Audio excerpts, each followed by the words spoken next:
प्रश्न था कि अ, सबसे पहला प्रश्न ये पूछा गया था कि वास्तविक हीरो कौन है।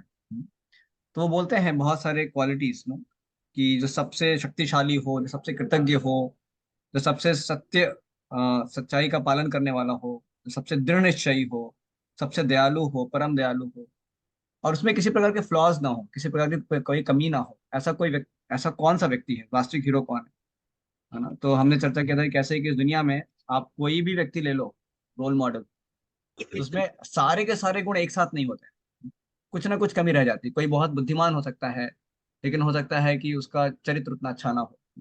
किसी का बहुत चरित्र अच्छा है, बुद्धिमान भी है, लेकिन हो सकता है वो इतना अमीर ना हो। हो सकता है कोई बहुत अमीर भी हो, बुद्धिमान भी हो, चरित्र भी अच्छा हो, लेकिन शायद उतना शक्तिशाली ना हो। तो हम देखते हैं कि इस दुनिया में कुछ ना कुछ कमी रह जाती है, कोई भी रोल मॉडल आप लेंगे। लेकिन यहाँ पर हम देखते हैं कि नारद मुनि जब इस प्रश्न का उत्तर देते हैं वाल्मीकि को, तो वो अनायास, मतलब तुरंत ही, उनको समय नहीं लगता है बिल्कुल, तुरंत ही भगवान राम का उनको स्मरण आता है और वो बताते हैं कि भगवान राम ही ऐसे वास्तविक हीरो हैं, उन्हें जिनमें सारे के सारे गुण पाए जाते हैं और इनमें किसी प्रकार का फ्लॉ नहीं है, किसी प्रकार का दोष नहीं। तो भगवान ही एक ऐसे व्यक्ति हो सकते हैं जिनमें किसी प्रकार का दोष नहीं होता है। तो जो भी दोष होते हैं इस दुनिया में, वो दोष आते हैं तीन गुणों के प्रभाव के कारण, सत्वगुण, रजोगुण, तमोगुण के प्रभाव के कारण। लेकिन भगवान को गुणातीत बोला जाता है। गुणातीत मतलब जो तीन गुणों के ऊपर है। तो तीन गुणों के ऊपर जो रहते हैं उनमें किसी प्रकार का भौतिक दोष नहीं हो सकता है। तो तथाकथित जो दोष भी होगा, अगर भगवान में लगता भी है तथाकथित दोष, तो वो भी दोष नहीं, वो शोभा होती है। जैसे जो भगवान चोरी करते हैं, तो वो क्या होते हैं, माखन चोर होते हैं, तो वो चोरी जो है वो दोष नहीं है, वो उनकी शोभा बढ़ाती है ना। जैसे भगवान ने रण को छोड़ा था, जब इन्होंने जरासंध नो, जब उनको 17 बार भगवान को हराते हैं नो, तो 18वीं बार जब भगवान वो युद्ध करते हुए वहां से निकल जाते हैं, क्योंकि उनको भी रुक्मणी से विवाह करना था। उनको उनको वहां पे उनको आश्रय देना था, क्योंकि वो वहां पर शिशुपाल के साथ उनका विवाह हो जाता वरना। तो इसलिए भगवान वहां से उस रण को छोड़ते हैं। तो उनको बोलते हैं रण छोड़ रहा है। तो अभी कोई रण में अगर कोई क्षत्रिय लड़ाई कर रहे हैं, तो वो छोड़ना बहुत बड़ा ये कायरता माना जाता है।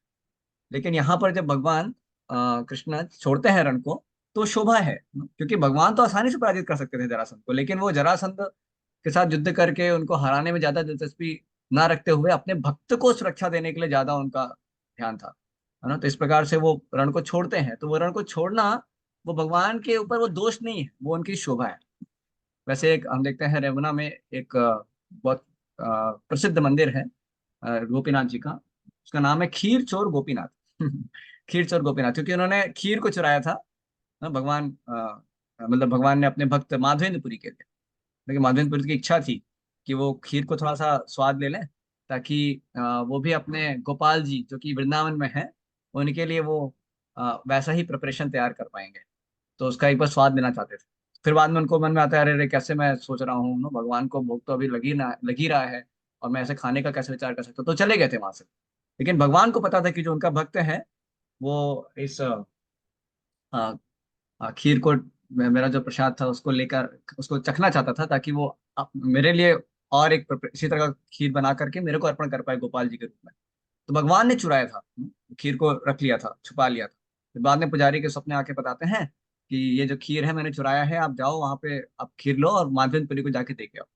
इस प्रकार से तो हम देख सकते हैं कि भगवान में कोई भी दुर्गुण नहीं होता, किसी प्रकार का दोष नहीं होता है। तथाकथित दोष भी अगर लगे भी, लेकिन वो उसकी शोभा ही बढ़ाता है, क्योंकि भगवान जो है तीन गुणों के ऊपर होते हैं, है ना? उनको गुणातीत बोला जाता है। तो ये बात समझने लायक है। तो भगवान जब कोई भी कार्य करते हैं, वो किसी प्रकार के दोष से या कलमश से ऊपर होता है, वो हो ही नहीं सकता। जैसे कोई जब जो माँ होती है, जो अपने बच्चे को, या कभी वो नहलाती है, धुलाती है, कभी उसको, समझिए उसने उसको पिटाई भी किया उसने या डांटा भी, तो वो क्या है, वो उसके प्रेमवश वो उसको करती है, तो उसमें वो दोष नहीं होता है। हाँ? बाहर के लोग शायद उसको अलग रूप में ले लें, कह रहे ये कैसा, ये तो निर्दयी है, इसने कैसे कैसे इस व्यक्ति को मार दिया, इस बालक को मार दिया। नहीं, लेकिन वो प्रेम पूर्वक अपने बच्चे के सुधार के लिए, उसके विकास के लिए, वो इस प्रकार से कभी उसको प्रताड़ना भी करे, मारे भी या कभी डांटे भी, तो वो उसमें वो दोष नहीं होता। तो भगवान जो है वो तीन गुणों के ऊपर होते हैं, वो रजोगुण के प्रभाव से या तमोगुण के प्रभाव से कोई ऐसा कार्य नहीं करते हैं। वो हमेशा सभी जीवों के हित के हित को सोचते हुए और केवल अपने भक्तों को आनंद प्रदान करने के लिए और एक दिव्य स्तर पर उनके सारे कार्यकलाप होते हैं। तो इस तरह से नारद मुनि जो थे वो भगवान राम का स्मरण करके उनको बताते हैं कि ये भगवान राम ही है ऐसे एक व्यक्ति जो वास्तविक हीरो है। और उन्होंने थोड़ा सा समय लिया था, जैसे हमने पिछली बार चर्चा की थी, थोड़ा समय लिया था उन्होंने ये बताने के लिए कि भगवान राम क्यों क्यों समय लिया थोड़ा, क्योंकि वो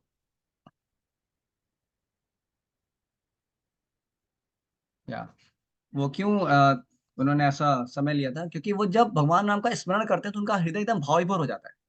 तो हम देखते हैं ये भक्तों का ये एक चरित्र है कि जब भी वो भगवान का स्मरण आता है तो उनका हृदय भावनाओं से भर जाता है। बिल्कुल। तो इस तरह से जो वाल्मीकि मुनि थे उनका, सॉरी, नारद मुनि थे, उनका भी हृदय भावनाओं से भर गया था, भगवान के प्रति जो उनका प्रेम था वो लबालब नो प्रेम होने के कारण हृदय बिल्कुल भावविभोर हो गया था और उनके अंदर अष्ट सात्विक विकार आ गए थे। तो इस प्रकार से वो थोड़ा समय लेते हैं, फिर अपने हृदय को संभालते हैं और फिर बताते हैं कि भगवान राम ही ऐसे व्यक्ति हैं, ना, इस प्रकार से। तो हम देख सकते हैं कि इस दुनिया में लोग का हृदय भी भर जाता है अलग अलग प्रकार के इमोशन से, ना, जब हम कोई चीज देखते हैं या किसी चीज का स्मरण करते हैं, ना। जैसे कोई व्यक्ति है, कोई समझे पति हैं, वो अपनी पत्नी और बच्चों से दूर रहते हैं, ना। तो कभी उनको जब स्मरण आता है ना कि अरे बच्चों को फीस भरना है, कॉलेज का ये करना है, तो उनके अंदर फिर वो एक भावना आती है कि चलो हम हमारा जो सारा हमने परिश्रम किया है जॉब में, उससे बच्चों का फीस भर जाएगा, न पत्नी को कपड़े मिल जाएंगे, गहने मिल जाएंगे, तो उनको बहुत ही फिर सुकून आ जाता है ना। वो स्मरण करते ही उनको अच्छा लगता है कि चलो, जो सारा मैं डांट खा रहा हूँ बॉस का, इतनी मेहनत कर रहा हूँ, सब सफल हो गया है कि यहाँ पे फीस तो भर रही है, बच्चे तो अच्छी शिक्षा प्राप्त करेंगे, पत्नी को तो अच्छे से सब कुछ बढ़िया मिल रहा है। तो इस तरह से सोच करके उनको एक हृदय ना उनमें उस आनंद प्राप्त होता है ना, इस प्रकार से।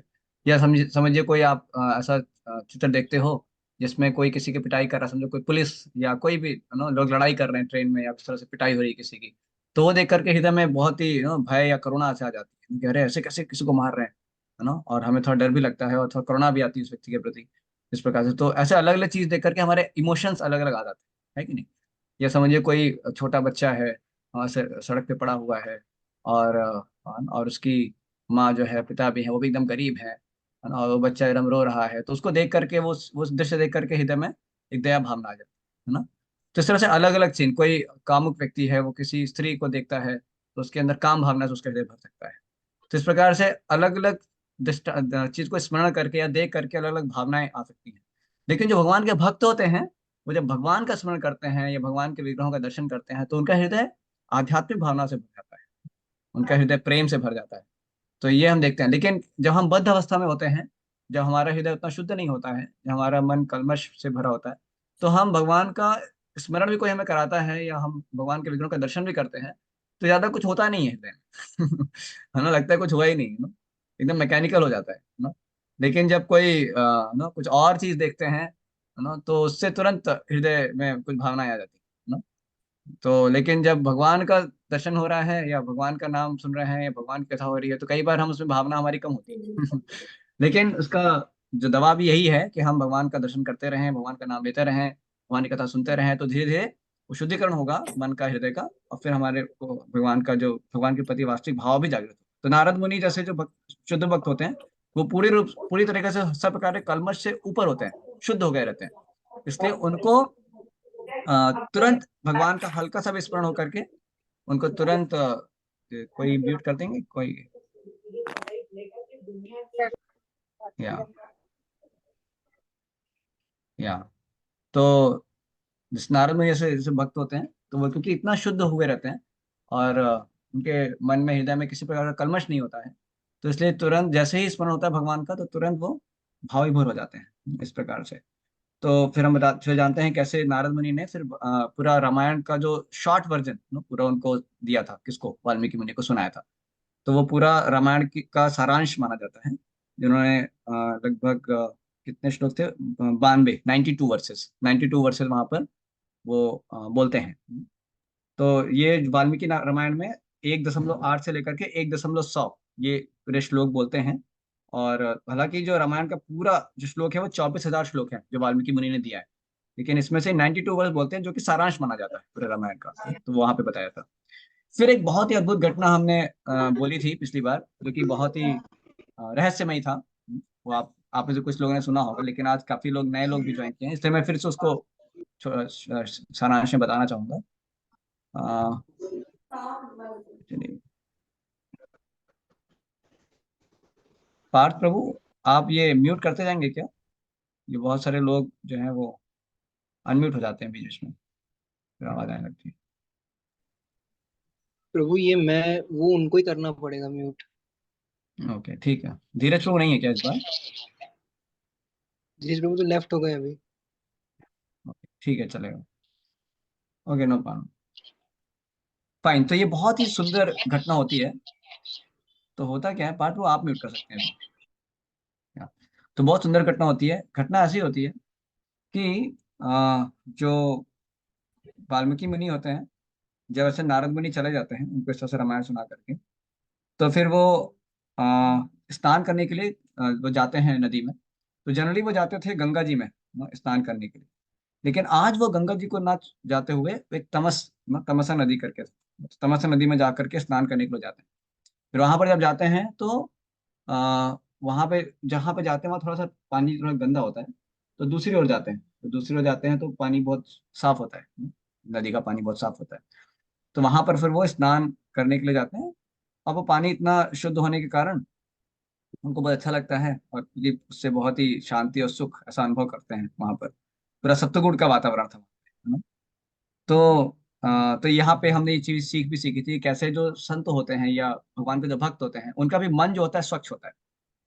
और वो एकदम सीरीन होते हैं। इस कारण से वो हमेशा एक दिव्य आनंद की अनुभूति करते हैं, क्योंकि उनका मन जो है, जैसे वो तमसा नदी का उस छोर का जो पानी एकदम साफ था। तो उस प्रकार से जो वास्तविक रूप से जो भगवान की भक्ति करते हैं, भगवान पर अपना मन लगाए रखते हैं, उनको उनका भी चित्त, उनका भी मन जो है वो शुद्ध और शांत और आध्यात्मिक अनुभूति करता होता है। तो जब इस प्रकार का अच्छा अनुकूल वातावरण था, सुखमय वातावरण था, तो भी वहां पर वाल्मीकि मुनि दो क्रॉन्च पक्षी को देखते हैं, सारस पक्षी बोलते हैं उसको। तो वो जोड़े होते हैं क्रॉन्च पक्षी। तो वहां पर वो भी उस सतुगुणी वातावरण में वो विहार कर रहे थे। और नहीं नहीं चल। वो वहां पर विहार कर रहे थे। और फिर हमने देखा था कि कैसे जब वो अपने रजोगुण में थे बिल्कुल, क्योंकि वो दोनों नर और मादा इस प्रकार के क्रॉन्च पक्षी थे। तो जब रजोगुण में वो जब विहार ऐसे कर रहे थे, तभी एक तीर आता है। और एक तीर जो है वो जो नर क्रॉन्च पक्षी होता है उसको भेद देता है, उसके एकदम सीधे सीने में जाकर उसको भेद देता है।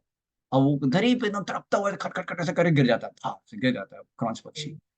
और जब ऐसे गिरता है तो ये पूरा दृश्य देख रहे थे कौन? वाल्मीकि मुनि। अपने में हो। अब मेरे हाँ। को जैसे मैं तो वाल्मीकि मुनि ऐसे देख रहे थे इस तरह से, इस तरह के दृश्य को। तो तो अभी क्या होता है कि अब वाल्मीकि मुनि तो संत हैं। तो ये दृश्य देख करके उनका हृदय बिल्कुल करुणा से भर गया कि अरे ये क्या हुआ ना, ये किसने तीर मारा इतना ऐसे क्रूरता के साथ, और इस क्रॉन्च पक्षी को मार दिया जब वो दोनों विहार कर रहे थे आपस में, है ना?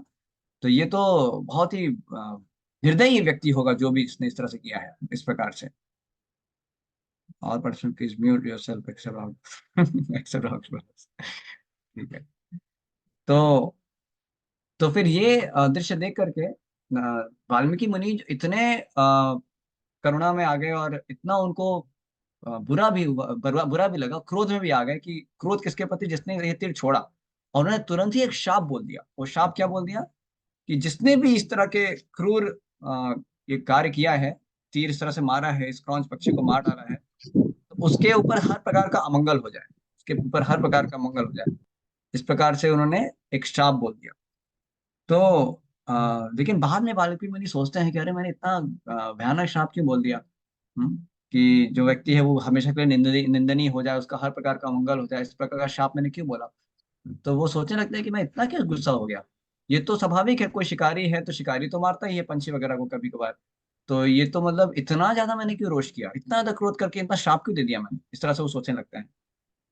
और फिर वाल्मीकि मुनि ध्यान करते हैं कि मैंने श्राप बोला क्या। जब वो श्राप को ध्यान करते हैं कि श्राप का शब्द क्या था, तो जब श्राप के शब्दों को जब वो रिपीट करते हैं तो उनको लगता है अरे, तो बहुत ही सुंदर एक टोन में ना, एक बहुत ही मधुर टोन और राइम में ये शब्द निकले हैं। मतलब ये एकदम म्यूजिकल था। जो जो उनका श्राप था ना, वो एकदम अच्छे धुन और ताल में बिल्कुल निकला था वो, नो, वो श्राप। तो वो कहते हैं कि अरे, ये श्राप इतना अच्छे धुन ताल में कैसे निकल गया। ये तो ऐसा स्वाभाविक नहीं लगता है, ये मतलब ये नेचुरल नहीं लग रहा है, ये कैसे इतना धुन और ताल इतना सटीक कैसे बैठ गया ये श्राप। तो वो खुद ही एकदम अपने में ही अचंभित हो रहे थे कि ऐसे कैसे मैंने इतना अच्छा सुंदर श्राप का जो शब्द का जो जिस तरह से शब्द निकले, वो इतना सुंदर कैसे निकला। हम्म? और इतना अच्छे मीटर में, इतने अच्छे धुन में, इतने अच्छे ताल में कैसे निकल गया। तो वो सोचने लगे उसके ऊपर नो। तो जब इस तरह से सोच रहे थे, तो भरद्वाज मुनि जो उनके साथ में थे उनको ही पूछते हैं कि तुमने ये क्या ध्यान दिया क्या, कि जो मैंने जो श्राप बोला है ये इतना, it is like sweet sounding curse, बहुत ही मधुर रूप से निकला है, ये इतना परफेक्ट धुन ताल में कैसे बैठ के निकल गया है ये श्राप। तो भरद्वाज मुनि भी कहा कि नहीं, सही कहते हैं नो, मुनिवर की ये श्राप तो सच में बहुत ही अच्छे धुन और ताल में निकला हुआ है। तो वो भी इस बात को मानते हैं नो, वो समझते हैं कि हाँ, सही कह रहे हैं आप। तो अभी एकदम विस्मय हो गया उनको कि ये रहस्य क्या है इसका। तो मेरा तो ऐसे पहले तो श्राप बोलना ये बिल्कुल स्वाभाविक नहीं है, क्योंकि मैं तो ऐसा इतना ज्यादा रोष क्यों कैसे कर बैठा, और फिर ये इतने अच्छे धुन ताल में ये श्राप का निकलना, इस सब इसके पीछे कुछ तो रहस्य होगा। ऐसा सोचने लगते हैं ये अपने वाल्मीकि मुनि। तो अभी वाल्मीकि मुनि का उत्तर उनको प्राप्त होगा। तो इसके बारे में फिर हम आगे हम उसके बाद चर्चा करेंगे आगे। तो हमने थोड़ा सा यहाँ पर कुछ लेसन्स भी लिया था, उसको हल्का सा फिर से बोल देते हैं। तो एक चीज है कि यहाँ पर हम देखते हैं कि जो अ, जो परिपक्व लोग और होते हैं, परिपक्व लोग जो होते हैं, वो अपने आप को अपने गुस्सा से, अपने क्रोध से नियंत्रित नहीं होने देते हैं। वो ऐसा नहीं है कि जो संत होते हैं या महात्मा होते हैं वो क्रोध नहीं करते हैं, वो क्रोध कर सकते हैं, क्रोध कर सकते हैं, लेकिन वो क्रोध से अपने को प्रभावित नहीं होने देते हैं, है ना। तो क्रोध को इस्तेमाल किया जा सकता है किसी कंस्ट्रक्टिव चीज को करने के लिए, कुछ सकारात्मक चीज को करने के लिए। जैसे हनुमान जी ने भी क्रोध किया था, लेकिन वो क्रोध किस लिए किया था, माता सीता की सेवा के लिए, तभी तो, वरना वो कैसे जाकर के लंका को जला पाते। वैसे अर्जुन ने भी क्रोध किया, लेकिन अर्जुन ने क्रोध किया भगवान कृष्ण की सेवा के लिए। तो क्रोध जो है, उससे हमें, उससे हमें प्रभावित नहीं होना चाहिए, बल्कि क्रोध को हम इस्तेमाल कर सकते हैं कुछ सकारात्मक चीज करने के लिए। तो यहाँ पर हम देखते हैं कि वाल्मीकि मुनि यहाँ पर जब क्रोध करते हैं, वो क्रोध जो है, वो वो खुद के अनियंत्रित होने के कारण नहीं हुआ था। यहाँ पर भगवान की कुछ दिव्य योजना थी, वो जो दिव्य योजना हम देखेंगे किस लिए वो क्रोध करते हैं ना। तो वो क्रोध किया तभी उन्होंने श्राप दिया था। और दूसरा चीज है कि कभी भी जो महान व्यक्ति होते हैं, उनके व्यवहार को हमें अ, तुरंत जज नहीं करना चाहिए। हमें पता नहीं होता उन्होंने ऐसा व्यवहार क्यों किया है। जैसे यहाँ पर वाल्मीकि मुनि ने क्रोध में श्राप दिया, तो कई बार जो महान व्यक्तित्व होते हैं, वो कुछ ऐसा व्यवहार कर सकते हैं जो सामान्य लोगों को समझ में ना आए। और कभी कभी जो होते हैं सामान्य लोग होते हैं, वो कुछ ऐसा व्यवहार करते हैं, ऐसा लगता है बहुत महान व्यवहार कर रहे हैं, बहुत महान चीज कर रहे हैं। जैसे एक बार वृंदावन में एक एक तथाकथित साधु आते हैं, और वो भगवान का दर्शन करते हैं, कृष्ण बलराम का दर्शन करते हैं, राधा श्याम सुंदर का दर्शन करते हैं, और दर्शन करके एकदम लोटपोट करने लगते हैं। और वो लेते हैं, हे राधे, हे कृष्णा, ऐसे करके लोटपोट करने लगते हैं, पूरा वहां पे है ना एकदम कोलाहल मचा देते हैं इतना लोटपोट करके। तो फिर सभी जो भक्तगण थे कहे कि ये तो पूरा मंदिर में अलग से ही सीन कर दिया इन्होंने, क्या किया जाए। तो बड़े महान भी लगते हैं ना, तो महान भक्त लगते हैं, एकदम हे राधे हे कृष्णा बोल करके बस लोट पोट कर रहे हैं, है ना। और पूरा वहां पे ना सब, सभी माता और प्रभुगण सब लोग एकदम डिस्टर्ब हो जाते हैं ना, पूरा इधर उधर सब कोलाहल मच जाता है, क्योंकि वो एकदम चिल्ला रहे हैं, लोट पोट कर रहे हैं, ऐसे कर रहे हैं मंदिर में, समझ रहे हैं ना कैसा, आप अगर कोई करेगा तो कैसा लगेगा। तो जाके सब उनके शिष्य जाकर के प्रभुपाद को बोलते हैं, प्रभुपाद के शिष्य जाकर के प्रभुपाद को बोलते हैं, प्रभुपाद जी ऐसे कोई तो संत आए हुए हैं और ऐसे कर रहे हैं, बताइए क्या करना चाहिए। तो प्रभुपाद बोलते हैं कि ऐसा करो, एक लो लाठी, और जाकर के उनको नो करो पिटाई, नो 2 लाठी लगाओ। और अगर वो लाठी लगाने के बाद भी हे राधे हे कृष्णा करके रो रहे हैं, तब जाके तुरंत उनको मेरे पास लेके आओ, मैं उनको क्षमा मांगू, मैं उनके चरणों पे गिर जाऊंगा और मैं क्षमा मांगूंगा उनसे। और अगर वो कुछ और ही रिएक्शन होता है, तो 3-4 लाठी और लगा करके उनको बाहर निकाल दो। तो फिर वो भक्त लोग बड़ा साहस करके कि भैया बड़े महान भक्त होंगे तो हम तो बड़ा अपराध हो जाएगा, लेकिन प्रभुपाद ने बोला है कि ठीक है, हम मैं खुद क्षमा मांगूंगा। तो प्रभुपाद क्षमा मांगे तब तो हम क्षमा, मतलब हमारा अपराध खत्म हो जाएगा। क्योंकि अभी प्रभुपाद जी का आ गया है तो ठीक है चलो करते हैं। तो गए वहां पे, दिया 2 लाठी। और तो वो कहते हैं पता नहीं तुम कौन, हम किसको तुम ऐसा कर रहे हो, तुमको समझ में नहीं आता मैं कौन हूँ। तो वो एकदम वो क्रोध के अग्नि में जलने लगे है ना, और फिर हे राधे कृष्णा सब बंद और गाली गलौज चालू गालियां देने लगे खटाखट खटाखट। तो कहेगा अरे इतने महान संत गालियां कैसे दे रहे हैं तो फिर उनको प्रभुपाद का निर्देश याद था कि भी ज्यादा बोले तो फिर इनको निकाल देने का। तो फिर उनको वहां से निकाल दिया। तो समझ गए कि ये जो थे जैसे ही सहजिया थे, मतलब वो वो जो थे वो प्रामाणिक ऐसा भक्त नहीं थे, क्योंकि वो केवल एक सहजता के साथ ले रहे थे भक्ति को, और लोटपोट कर रहे थे, अलग अलग अननेसेसरी कोलाहल कर रहे थे इस प्रकार से।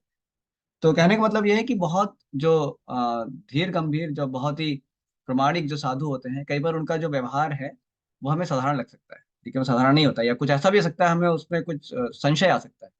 लेकिन हमें समझ में आना चाहिए, हमें पता होना चाहिए कि जो बहुत परिपक्व या प्रगत भक्त होते हैं, तो उसमें जो किसी प्रकार का अगर हमें कुछ चीज़ें कन्फ्यूजन भी हो तो तुरंत जज नहीं करना चाहिए। बाकी दूसरे भक्तों से पूछ करके हमें समझ लेना चाहिए कि ये व्यवहार का क्या मतलब है, या इस तरह से तो जज नहीं करना चाहिए हमें।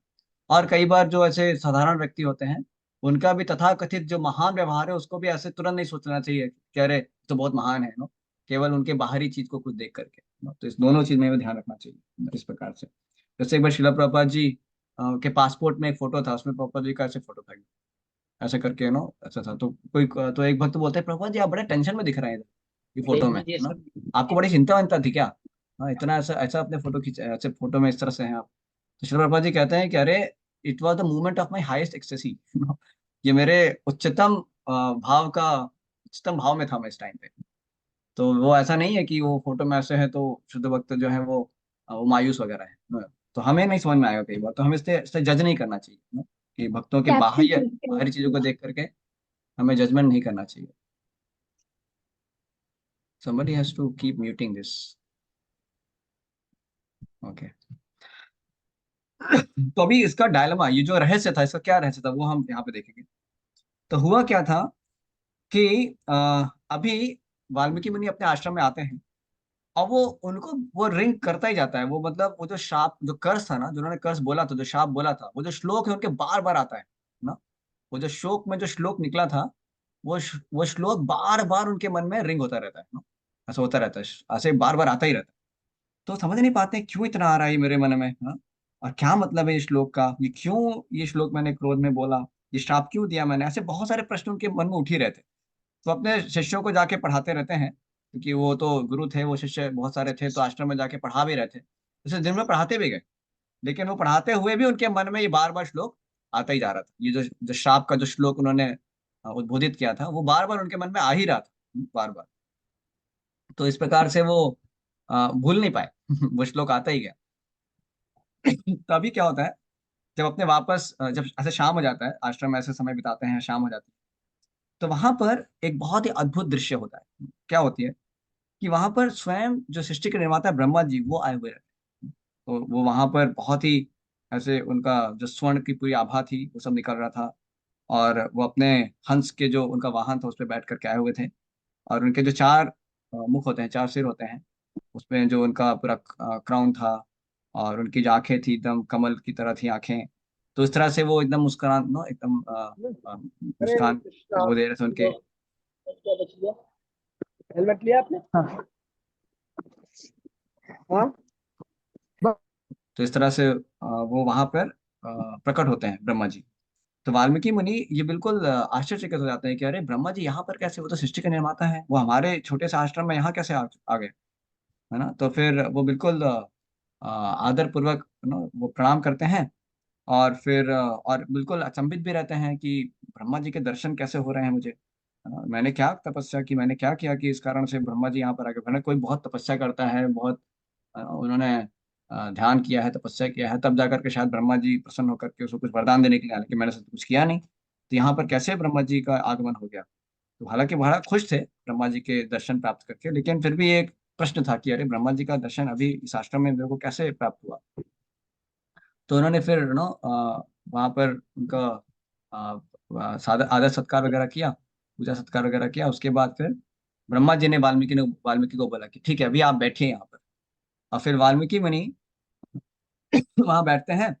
और ब्रह्मा जी के साथ इस प्रकार का वो वार्तालाप करने वाले थे, तब भी उनके मन में वो श्राप जो उन्होंने कर्स बोला था, वो श्राप का जो जो लाइन था, जो वर्ष था, श्लोक था, वो फिर से उनके मन में आकर के प्रकट हो जाता है।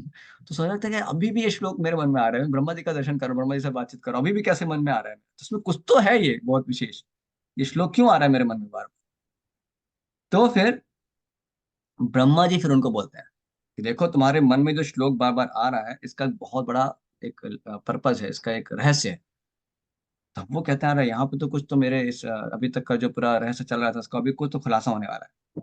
वाल्मीकि मुनि बहुत ही आतुर के साथ, उत्सुकता के साथ सुनने लगे, क्या क्या बात है, ये क्यों इस तरह का कर, ये जो श्लोक मैंने बोला ऐसे पहले तो बोला ही क्यों, अब बोला फिर उसके बाद इतने मन में बार बार क्यों आ रहा है ये, और इतना अच्छा सुंदर धुन ताल में कैसे ही श्लोक निकला। तो फिर वहां पे ब्रह्मा जी बताते हैं कि देखो ये जो था ये मैंने इस तरह से पूरा योजना बनाया था कि तुम्हारे मुख से इस तरह का श्लोक निकले। तो साक्षात सरस्वती जी को वहां पर उनके जिह्वा पर बैठ करके इस तरह के श्लोक वहां पे उद्धृत होता है वाल्मीकि मुनि के माध्यम से। इस प्रकार से तो ब्रह्मा जी उसको ये जान उनको ये जानकारी देते हैं कि ये इस प्रकार से हुआ था। और फिर बोलते हैं कि इसका पर्पस क्या है, कि मैं चाहता था कि भगवान राम की जो कथा है पूरी, जो रामायण है, ये इसी धुन में, इसी मीटर में, इसी धुन ताल में, इसी मीटर में, इस प्रकार की मधुरता से ही आपको पूरे रामायण की रचना करनी है ना। तो वो श्लोक का मीटर और धुन ताल, वो वही उसका सार था, उसको बताने के लिए इस प्रकार का पूरा घटना हुआ था। और ये वर्मा जी के निर्देशन में पूरा घटना करवाया था, वाल्मीकि मुनि के माध्यम से हुआ। और फिर ये संतुष्ट हो जाते हैं कि अच्छा ये बात थी क्या, ओके ठीक है। तो फिर तो फिर ब्रह्मा जी उनको आशीर्वाद भी देते हैं कि भाई तुम जो भी तुमको ये जो रामायण में लिखना होगा वो सब तुम्हारे हृदय में प्रकाशित होगा। उनको ये आशीर्वाद देते हैं, आपको ये पूरा प्रकाशित होगा रामायण आपके हृदय में। और ना केवल रामायण पूरा प्रकाशित होगा, बल्कि हर एक जो चरित्र है रामायण में, उनका क्या क्या भावना है, किस किस उनके आध्यात्मिक जो इमोशंस उनके हृदय में आते हैं, वो सब भी आपको पूरा उसका प्रकाशन होगा आपके हृदय में। इस प्रकार से बताते हैं, इस प्रकार से बताते हैं। और उनको बोलते हैं कि जब तक इस पृथ्वी पर पहाड़ होंगे, नदियां होंगी, ये सब गौरवान्वित करेंगे पृथ्वी को, तब तक रामायण भी ये पूरा गौरवान्वित करेगा, ये गौरवशाली बना रहेगा। और आप भी साथ ही साथ आपका भी गौरव बढ़ता जाएगा, क्योंकि आपके द्वारा ये लिखित है रामायण, तो आपका भी गौरव इस प्रकार से गौरव गौरव बढ़ता जाएगा इस प्रकार से। तो ऐसा बोलते हैं। और फिर ये सब सुन करके वाल्मीकि मुनि और उनके सारे शिष्य बिल्कुल खुशी से एकदम चकित रहते हैं, स्तब्ध हो जाते हैं, स्तब्ध हो जाते हैं बिल्कुल। और फिर वो वाल्मीकि मुनि कहते हैं कि बिल्कुल अभी मैं रामायण को जरूर लिखूंगा, इसी मीटर में, जो मीटर यहाँ पर जो शाप जिस मीटर में, जिस अ, धुन ताल में उद्धृत हुआ था, उसी धुन ताल में मैं भी इस रामायण को अभी लिखूंगा। तो यहाँ पर एक बहुत अच्छी शिक्षा हम ये सीख सकते हैं कि देखिए, कभी भी जीवन में कुछ ऐसी घटना होती है जो हमें थोड़ा नकारात्मक लगती है, कह रहे ये चीज ऐसे क्यों हुई मेरे साथ। हम्म, और कई बार हमें बहुत परेशान भी करती है वो घटना। कह रहे ऐसे साथ मेरे साथ हो गया, वैसे हो गया मेरे साथ ना। तो ऐसे कई बार कुछ घटनाएं जीवन में हो सकती हैं जो एक प्रकार से हमें बहुत परेशान करती हैं, या हमारे को शाप जैसा लगता है। लेकिन हो सकता है कि वही घटना हमारे जीवन में हमें बहुत बड़ी सीख लेके आती है, या वो एक मील का पत्थर बनता है हमारे जीवन में एक एक बड़ी सफलता प्राप्त करने की। ऐसा होता है कई बार। तो यहाँ पे इस वृत्तांत से हम ये सीख सकते हैं। तो कई बार जीवन में जो रिवर्सल्स आते हैं, जो कुछ कठिनाइयां आती हैं, जिस प्रकार कुछ क्राइसिस आते हैं, तो हमारे को एक ऐसा मनोभाव रखना चाहिए कि इसमें कुछ ना कुछ हमारे सीख के लिए, हमारे कुछ बढ़ोतरी के लिए, हमारे प्रगति के लिए कुछ इसमें रहस्य छुपा हुआ है, इसमें कुछ तो है। तो हमें ये एक हमारा एक एंटीना बना के रखना चाहिए ना, एक इसको भूलना नहीं चाहिए।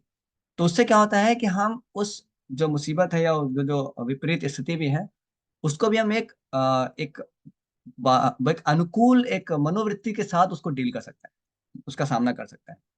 और कई बार हम अपने विवेक को भी इस्तेमाल ठीक प्रकार से कर सकते हैं। वरना क्या होता है, जब कोई विपरीत स्थिति आती है, अनुकूल प्रतिकूल परिस्थिति आ जाती है, तो होता क्या है कि हम इतना उसमें भिड़ जाते हैं, अब भूल जाते हैं कि इसमें कुछ सीखना भी होता है।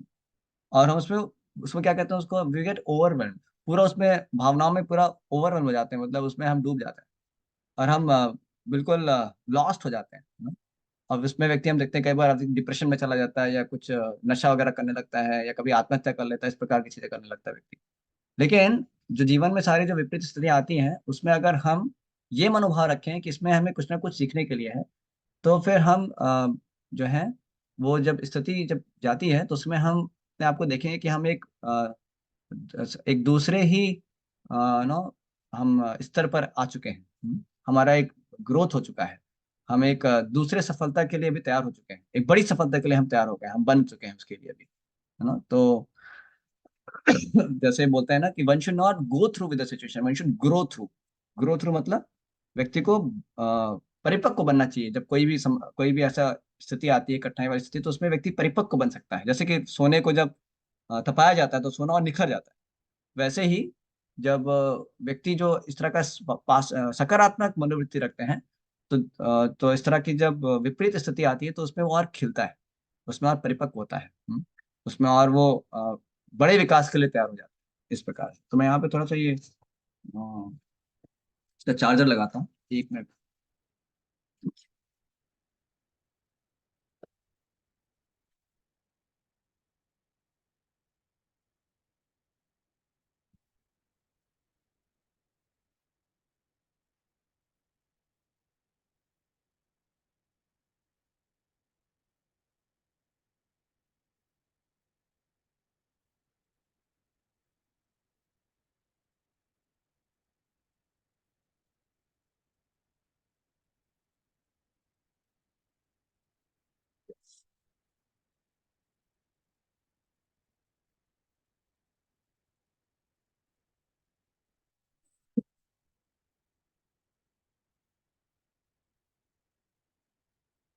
ओके।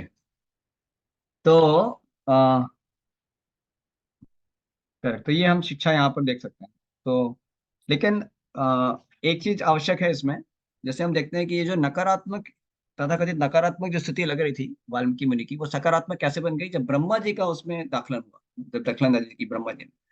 तो ब्रह्मा जी के कारण वो समझ पाए कि ये क्या इसमें सकारात्मकता थी, और उनको फिर इस वरदान प्राप्त होता है। तो वैसे ही हमारे जीवन में भी हमारे पास भी कुछ ऐसे मार्गदर्शक होने चाहिए, है ना, गुरुजन गुरुवर्य, जो भगवान के भक्त होते हैं।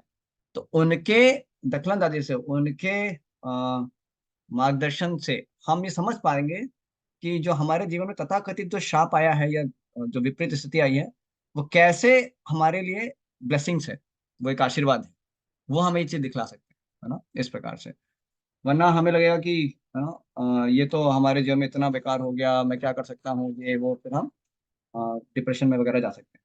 तो इसलिए ये भी एक बहुत महत्वपूर्ण चीज है कि हमारे को जो नकारात्मक स्थिति को सकारात्मक दृष्टि से देख पाना, और उसमें एक आशीर्वाद को समझ पाना, उसके लिए एक हमें एक आदर्श मार्गदर्शक की भी आवश्यकता होती है जीवन में। इसलिए हम देखते हैं कि अ, हमारे जो भक्तिमय जीवन में हमारे जो मार्गदर्शक होते हैं, तो उनका कितना बड़ा महत्व होता है।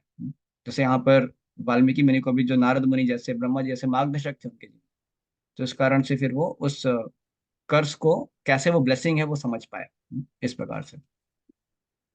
यस। तो फिर हमने ये भी चर्चा की थी कैसे यहाँ पर वाल्मीकि मुनि ये सोचते हैं कि अरे, मेरे को इतनी कृपा कैसे प्राप्त हो गई कि मैं रामायण लिखने के लिए मेरे को योग्य बना दिया, तो मैं ही क्यों चुना गया। उनको ये डाउट आने लगा, अरे मेरे को क्या। अभी समझो आपको ना कोई ऐसा बड़ा कुछ काम दे दिया जाए ना, समझो अचानक से आपको बोला जाए कि भैया आप जो है थोड़ा ये प्रधानमंत्री के पद को स्वीकार कर लीजिए। तो आप बोले, अरे मेरे को क्यों चुना भाई, मैं कौन हूँ, क्या मैंने किया। समझो मेरे को ऐसे लेटर आएगा, राहुल के पास, अब आइए प्रधानमंत्री के लिए, आपके लिए आपको बुलावा है, आप बन जाइए, अभी 1 आध साल आप प्रधानमंत्री बनेंगे। तो अभी मेरे को डाउट आएगा ना कि अरे मेरे को क्यों भाई बुलाया, मैंने क्या किया। मैंने तो कुछ किया नहीं था, मेरे को कैसे पता, किसने बोला, क्या बोला, कहाँ बताया, क्या हो गया। तो ऐसे ही वाल्मीकि मुनि को भी डाउट आ गया, अरे मैंने क्या किया, अभी तो भगवान राम की रामायण को लिखने के लिए मेरे को चुन लिया गया, भैया क्या बात हो गई। तो उनको भी ऐसा थोड़ा डाउट आने लगा वाल्मीकि मुनि को। तो वो सोचने लगे भाई हुआ क्या। तब फिर उन्होंने देखा कि वहां पे सीता मैया उनके आश्रम में थी। तो सीता मैया को जब वो देखते हैं तो समझ जाते हैं कि ये जो जरूर ये सीता मैया की कृपा के कारण है, क्योंकि यहाँ पे सीता मैया ने यहाँ पर इस आश्रम में अपना स्थान बनाया है। तो इसका मतलब क्या है कि भगवान राम जो है उनकी कृपा यहाँ पर है, क्योंकि भगवान राम की कृपा से सीता मैया ने यहाँ पे आश्रम को चुना है। और क्योंकि ब्रह्मा जी ने ये चीज नोटिस किया होगा कि यहाँ पे राम जी की कृपा के कारण सीता मैया ने यहाँ पे आश्रम में उन्होंने स्थान लिया है, तो इसलिए इसके कारण मेरा ये कनेक्शन देखते हुए उन्होंने जरूर मेरे को चुना होगा, इस प्रकार से वो सोच लेते हैं। या तो और दूसरा फिर अपने वाल्मीकि मुनि और अपने जीवन के बारे में विचार करते हैं कि मेरे जीवन में हुआ क्या था कि मैं अभी ये वाल्मीकि मुनि बन गया और मैं रामायण लिखने वाला हूँ। तो फिर वो ध्यान करते हैं कि कैसे वो बहुत पहले एक, डाकू रत्नाकर थे। तो पता नहीं मैंने ये चीज अवधूत नेता मैंने चर्चा की थी क्या रत्नाकर के बारे में पिछले सत्र में? चर्चा हुआ था कि नहीं हुआ था? जी प्रभु, आपने बताया था। अच्छा बताया था, ठीक है। तो ठीक है, हम थोड़ा इसको फिर से कर रहे हैं क्योंकि आज बहुत सारे नए लोग भी ज्वाइन किए हैं इसलिए। तो जो डाकू रत्नाकर थे उनकी कथा कुछ बहुत दिलचस्प वाली कथा है। तो हुआ क्या था कि ये तो एक हाईवे रॉबर थे, है ना। वो तो ऐसे चोरी करते थे, डकैती करते थे, लोगों का सामान लूटते थे, मर्डर कर देते थे, इस प्रकार से कार्य कर रहे थे। और जानवरों को ही मारते थे, इस प्रकार से वो करते थे।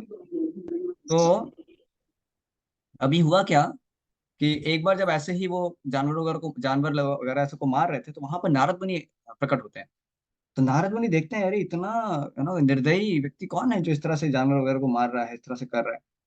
तो एक क्षण के लिए जब रत्नाकर देखता है नारद मुनि को, तो एकदम स्तब्ध हो जाता है, क्योंकि इतना दिव्य व्यक्ति वहां पर उपस्थित है जिसके शरीर से इतनी आभा निकल रही है।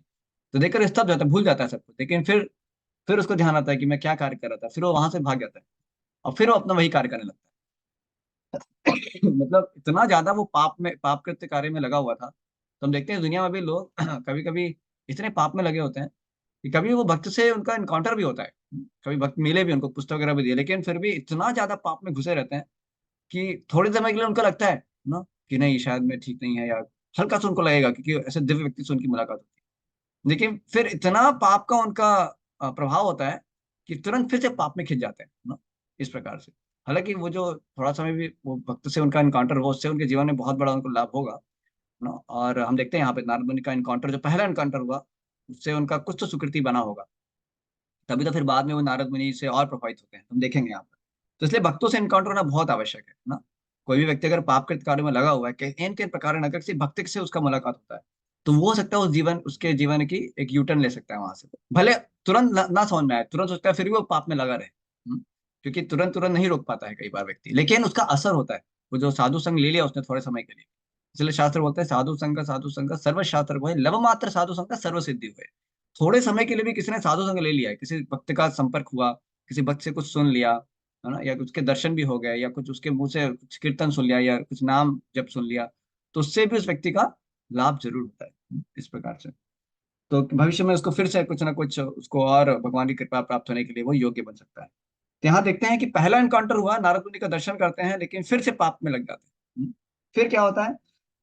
फिर नारद मुनि आते हैं उसके पास, फिर से आते हैं। अब बोलते हैं कि तुम क्यों इस प्रकार से पाप कृत्य कार्य में लगे हुए, तुम्हारा इतना सारा पाप बढ़ गया, तुमको पता है क्या? इतना पाप तुम्हारा बढ़ चुका है, तुमने इतने सारे जानवरों को मारा है, इतने सारे तुमने पाप किए हैं। तो ये सोच फिर ये सुनता है रत्नाकर, तो बोलता है कि अरे ठीक है, मैं पाप कृत्य में लगा हुआ हूँ, लेकिन मैं क्यों कर रहा हूँ भाई, मेरे को परिवार तो पालना पड़ता है ना। ये पापी पेट का सवाल है भाई ना, हमको तो ये सब करना पड़ता है, क्योंकि मैं अपने परिवार वालों को पालता हूँ। तो नारद मुनि बोलते हैं ठीक है, तो तुम परिवार के लिए करते हो, अपने परिवार वालों के लिए इस तरह से तुम कार्य करना पड़ता है तुमको, ठीक है, जाके परिवार वालों को पूछो कि तुम्हारे जो पाप कर्मों के जो फल हैं वो क्या वो भी शेयर करेंगे क्या, उसका साझा उनको भी लेना चाहिए फिर। तो जाके पूछो उनको, कहता हाँ बिल्कुल लेंगे, भाई उनके लिए कर रहा हूँ तो उनको लेना चाहिए, मुझे लेंगे जरूर है, मैं पूछ के आता हूँ। तो जाता है पूछने के लिए। तो जाता है, सब परिवार वालों को बुलाता है, भैया बताओ, हम तो तुम्हारे लिए करते हैं सब, इतना हम मारते हैं पीटते हैं सब करते हैं, चोरी डकैती करते हैं, तो हम इतना अच्छा परिवार है मेरा, आप सबके भरण पोषण के लिए करते हैं, तो भाई हमारा जो भी पाप होगा उसका आप भी साझा करोगे ना, उसका शेयर लोगे कि नहीं लोगे? सब बोलते हैं कि भैया हम क्यों लें, भाई पाप तुम करो हम क्यों लें, हम नहीं लेने वाले, हम नहीं लेंगे, सब मना करते। तो ये सुनते हैं तो एकदम इसको ये अचंभित हो जाता है रत्नाकर के, अरे ये तो बोल रहे कि मेरे पाप का शेयर ही नहीं लेंगे। तो फिर वह नारद मुनि के पास वापस आते हैं, नारद मुनि बोलते हैं भाई क्या हुआ, तो रत्नाकर कहता है कि अरे ये ऐसे हो गया, मैं तो विश्वास नहीं कर सकता, ये लोग तो बोलते हैं कि ये लोग कुछ नहीं लेंगे शेयर। बोलते हैं तुमने पाप किया, तुम ही लो इसका पूरा। तो फिर यहाँ पर नारद मुनि को फिर पूछते हैं कि अरे इसका फिर क्या उपाय है, इतने सारे पाप के जो फल आएंगे मेरे ऊपर, इससे तो मेरे बड़ा मुश्किल हो जाएगा। कि नारद मुनि समझाते हैं कि भाई देखो तुम्हारा इसका बहुत बुरा भविष्य होगा इससे। और क्योंकि यहाँ पर देखिए एक बहुत महत्वपूर्ण बात है कि इतना पापी व्यक्ति, लेकिन नारद मुनि इतने शुद्ध भक्त है ना, उनके प्रभाव से उनकी बात पे विश्वास करता है कि तुम्हारा ये पाप कर रहे हो, तुम्हारा भविष्य बड़ा अंधकार में होगा, तो ये सब विश्वास कर पाता है क्योंकि नारद मुनि का प्रभाव इतना तगड़ा है ना। जैसे हम देखते हैं, श्रीला प्रभुपाद जी भी जब गए थे पाश्चात्य देश में, तो वहां पे हिप्पी लोग थे। तो हिप्पी लोग तथाकथित, तो वो तो बिल्कुल ना अनाप शनाप कार्य में लगे हुए थे। लेकिन जब प्रभुपाद जी ने एकदम शुद्धता के स्तर पर उनको जब समझाया कि देखो ये चीज तुम्हारे लिए कितना बुरा हो सकता है, इससे तुम कभी भी सुखी नहीं होगे, तुम जिस प्रकार के कार्य में लगे हुए, तो क्योंकि प्रभुपाद जी का इतना शुद्ध स्तर था, शुद्ध हृदय था। अब हालांकि प्रभुपाद जी की उम्र भी कितनी ज्यादा थी, और वो भी बंगाली एक्सेंट था। तो भौतिक रूप से देखा जाए तो कुछ भी मेल जोल नहीं हुआ नो अपना हिप्पी में और प्रभुपाद जी में। वो भारतीय अमेरिकन, ये यंग, ये प्रभुपाद जी ओल्ड, मतलब पुराने बूढ़े हैं ना, और ये इनका अमेरिकन एक्सेंट है, इनका बंगाली एक्सेंट है ना। और ये एकदम रईस माँ बाप के बिगड़े बच्चे, पर प्रभुपाद जी के पास कुछ भी नहीं है, बिल्कुल गरीब है वो। लेकिन फिर भी प्रभुपाद जी का दया, प्रभुपाद जी का प्रेम, इस कारण से उनका हृदय छूता है। और फिर वो प्रभुपाद जी की वाणी पर विश्वास करते हैं ना, कि हाँ हमको ये बुरा काम छोड़ना पड़ेगा, है ना।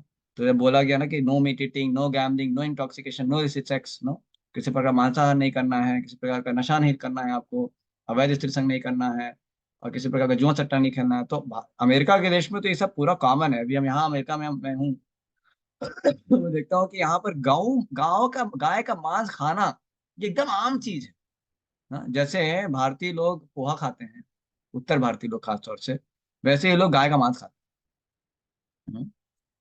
तो इस प्रकार का उनका है, हर घर में घर गाय का मांस चलता है। मतलब बहुत ही कॉमन है ये गाय का मांस खाना। तो ये देख करके बड़ा मतलब आश्चर्य होता है कि कैसे ये लोग, मतलब किस प्रकार के प्राणी है कि गाय का मांस भी खाते हैं ना। और कुत्ते से प्रेम करते हैं ना। कुत्ते को अगर कोई मारना हुआ है कुछ किसी प्रकार का, तो उसको कहेंगे नहीं नहीं, कुत्ते को, ये जानवर को नहीं, तो ये जानवर, तो फिर तुम गाय का मांस क्यों खाते हो भाई।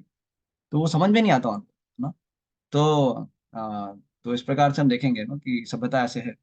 तो कहने का मतलब है कि इस प्रकार का जो डिफरेंस भी था, नारद मुनि और वाल्मीकि में, रत्नाकर में, या फिर प्रभुपाद जी में, हिप्पी में। लेकिन जब शिला प्रभुपाद जी या जब नारद मुनि इतने शुद्ध स्तर पर, इतने करुणा के साथ, प्रेम के साथ, दया के साथ जब ये बात बोलते हैं, तो इतने बड़े पापी व्यक्ति को भी विश्वास आ जाता है ना, ऐसे संत पर कई बार ना। तो इस कारण से हम देखते हैं यहाँ पर कि वो विश्वास करते हैं। यहाँ पर रत्नाकर जी की, सच में मेरा भविष्य अंधकार में हो सकता है, इसलिए साधु संत बोल रहे हैं इस तरह से। और फिर उनको बोलते हैं कि फिर इसका उपाय बताइए, इसका उपाय क्या है, क्या कर सकते हैं हम इसमें। तो फिर नारद मुनि कहते हैं कि कोई चिंता की बात नहीं है, मैं तुमको जो उपाय बताता हूँ तुम उसको करो, इससे तुम्हारा कल्याण होगा। तो बोलते हैं ठीक है बताइए। तो उनको बोलते हैं आप राम का जप करो, बोलो आप राम राम राम राम राम बोलो आप। तो ये जो रत्नाकर थे ये ट्राई किए कि राम राम बोलने का, लेकिन बोल ही नहीं पा रहे थे राम राम। हाँ। तो एकदम हैरान हो गए कि अरे मैं बोल ही नहीं पा रहा हूँ, क्योंकि इतना सारा पाप किए हुए थे। तो भगवान का नाम लेने में उनको मुश्किल हो रहा था। तो फिर ये नारद मुनि बड़े दक्ष हैं, बहुत बुद्धिमान हैं। तो उनको पता है क्या करना है। तो वो क्या बोले कि ठीक है, आप मरा मरा बोलो, क्योंकि आपने बहुत मार काट, ऐसा मारो पीटो बहुत बोला है। तो आप मरा मरा बोलोगे तो फिर आपका कल्याण होगा। तो आप बोलो मरा मरा मरा मरा, ऐसा बोलो आप। तो बोलने लगे हो मरा मरा मरा मरा राम राम राम राम राम राम राम, तो वो राम राम हो गया फिर इस प्रकार से। और ये उन्होंने इस तरह से जब दिया राम राम राम राम करके, तो राम राम बोलते बोलते फिर वो पूरा उसमें मग्न हो जाते हैं। कौन? हमारे रत्नाकर जी, इस प्रकार से।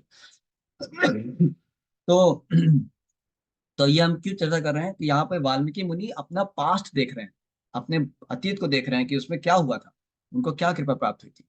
तो यहाँ पे हम देखते हैं उनको वो समझ में आता है कि उनको नारद मुनि की कृपा प्राप्त हुई थी, कि नारद मुनि ने उनको ये भगवान का नाम दिया था बोलने के लिए ना। और दूसरा चीज अब यहाँ पे बहुत सुंदर, मतलब ये हृदय को छूने वाली बात है कि आप देखेंगे कि जब ये रत्नाकर जब मरा मरा बोलने लगे ना नारद मुनि के आदेश पे, तो इन्होंने बोलना बंद नहीं किया, ये बोलते ही गए फिर। मतलब ये दिन हफ्ते महीने साल ऐसे बीतते गए, और ये मरा मरा मरा मरा मरा मरा बोलते ही गए वो, कुछ नहीं रोका उन्होंने, कुछ खाया नहीं, पिया नहीं, कुछ नहीं, कुछ भी नहीं, सोए नहीं जी, बस भगवान का नाम ही लेते गए एक टक। ऐसे बहुत साल बीत गए उस जंगल में, जब वो इसका नाम लेते गए। और हुआ क्या कि पूरा उनका जो शरीर था वो चींटियों के द्वारा पूरा उन घर बना दिया गया था। तो क्या बोलते हैं उसको, हाँ, दीमक जैसा क्या बोलेंगे, एंट हिल बोलते हैं उसको इंग्लिश में। एंट हिल बना दिया उसने पूरा। चींटी जब बना देती है तो पूरा मिट्टी का ऐसे पूरा पहाड़ जैसा बन गया उनके ऊपर, शरीर के ऊपर, एंट हिल।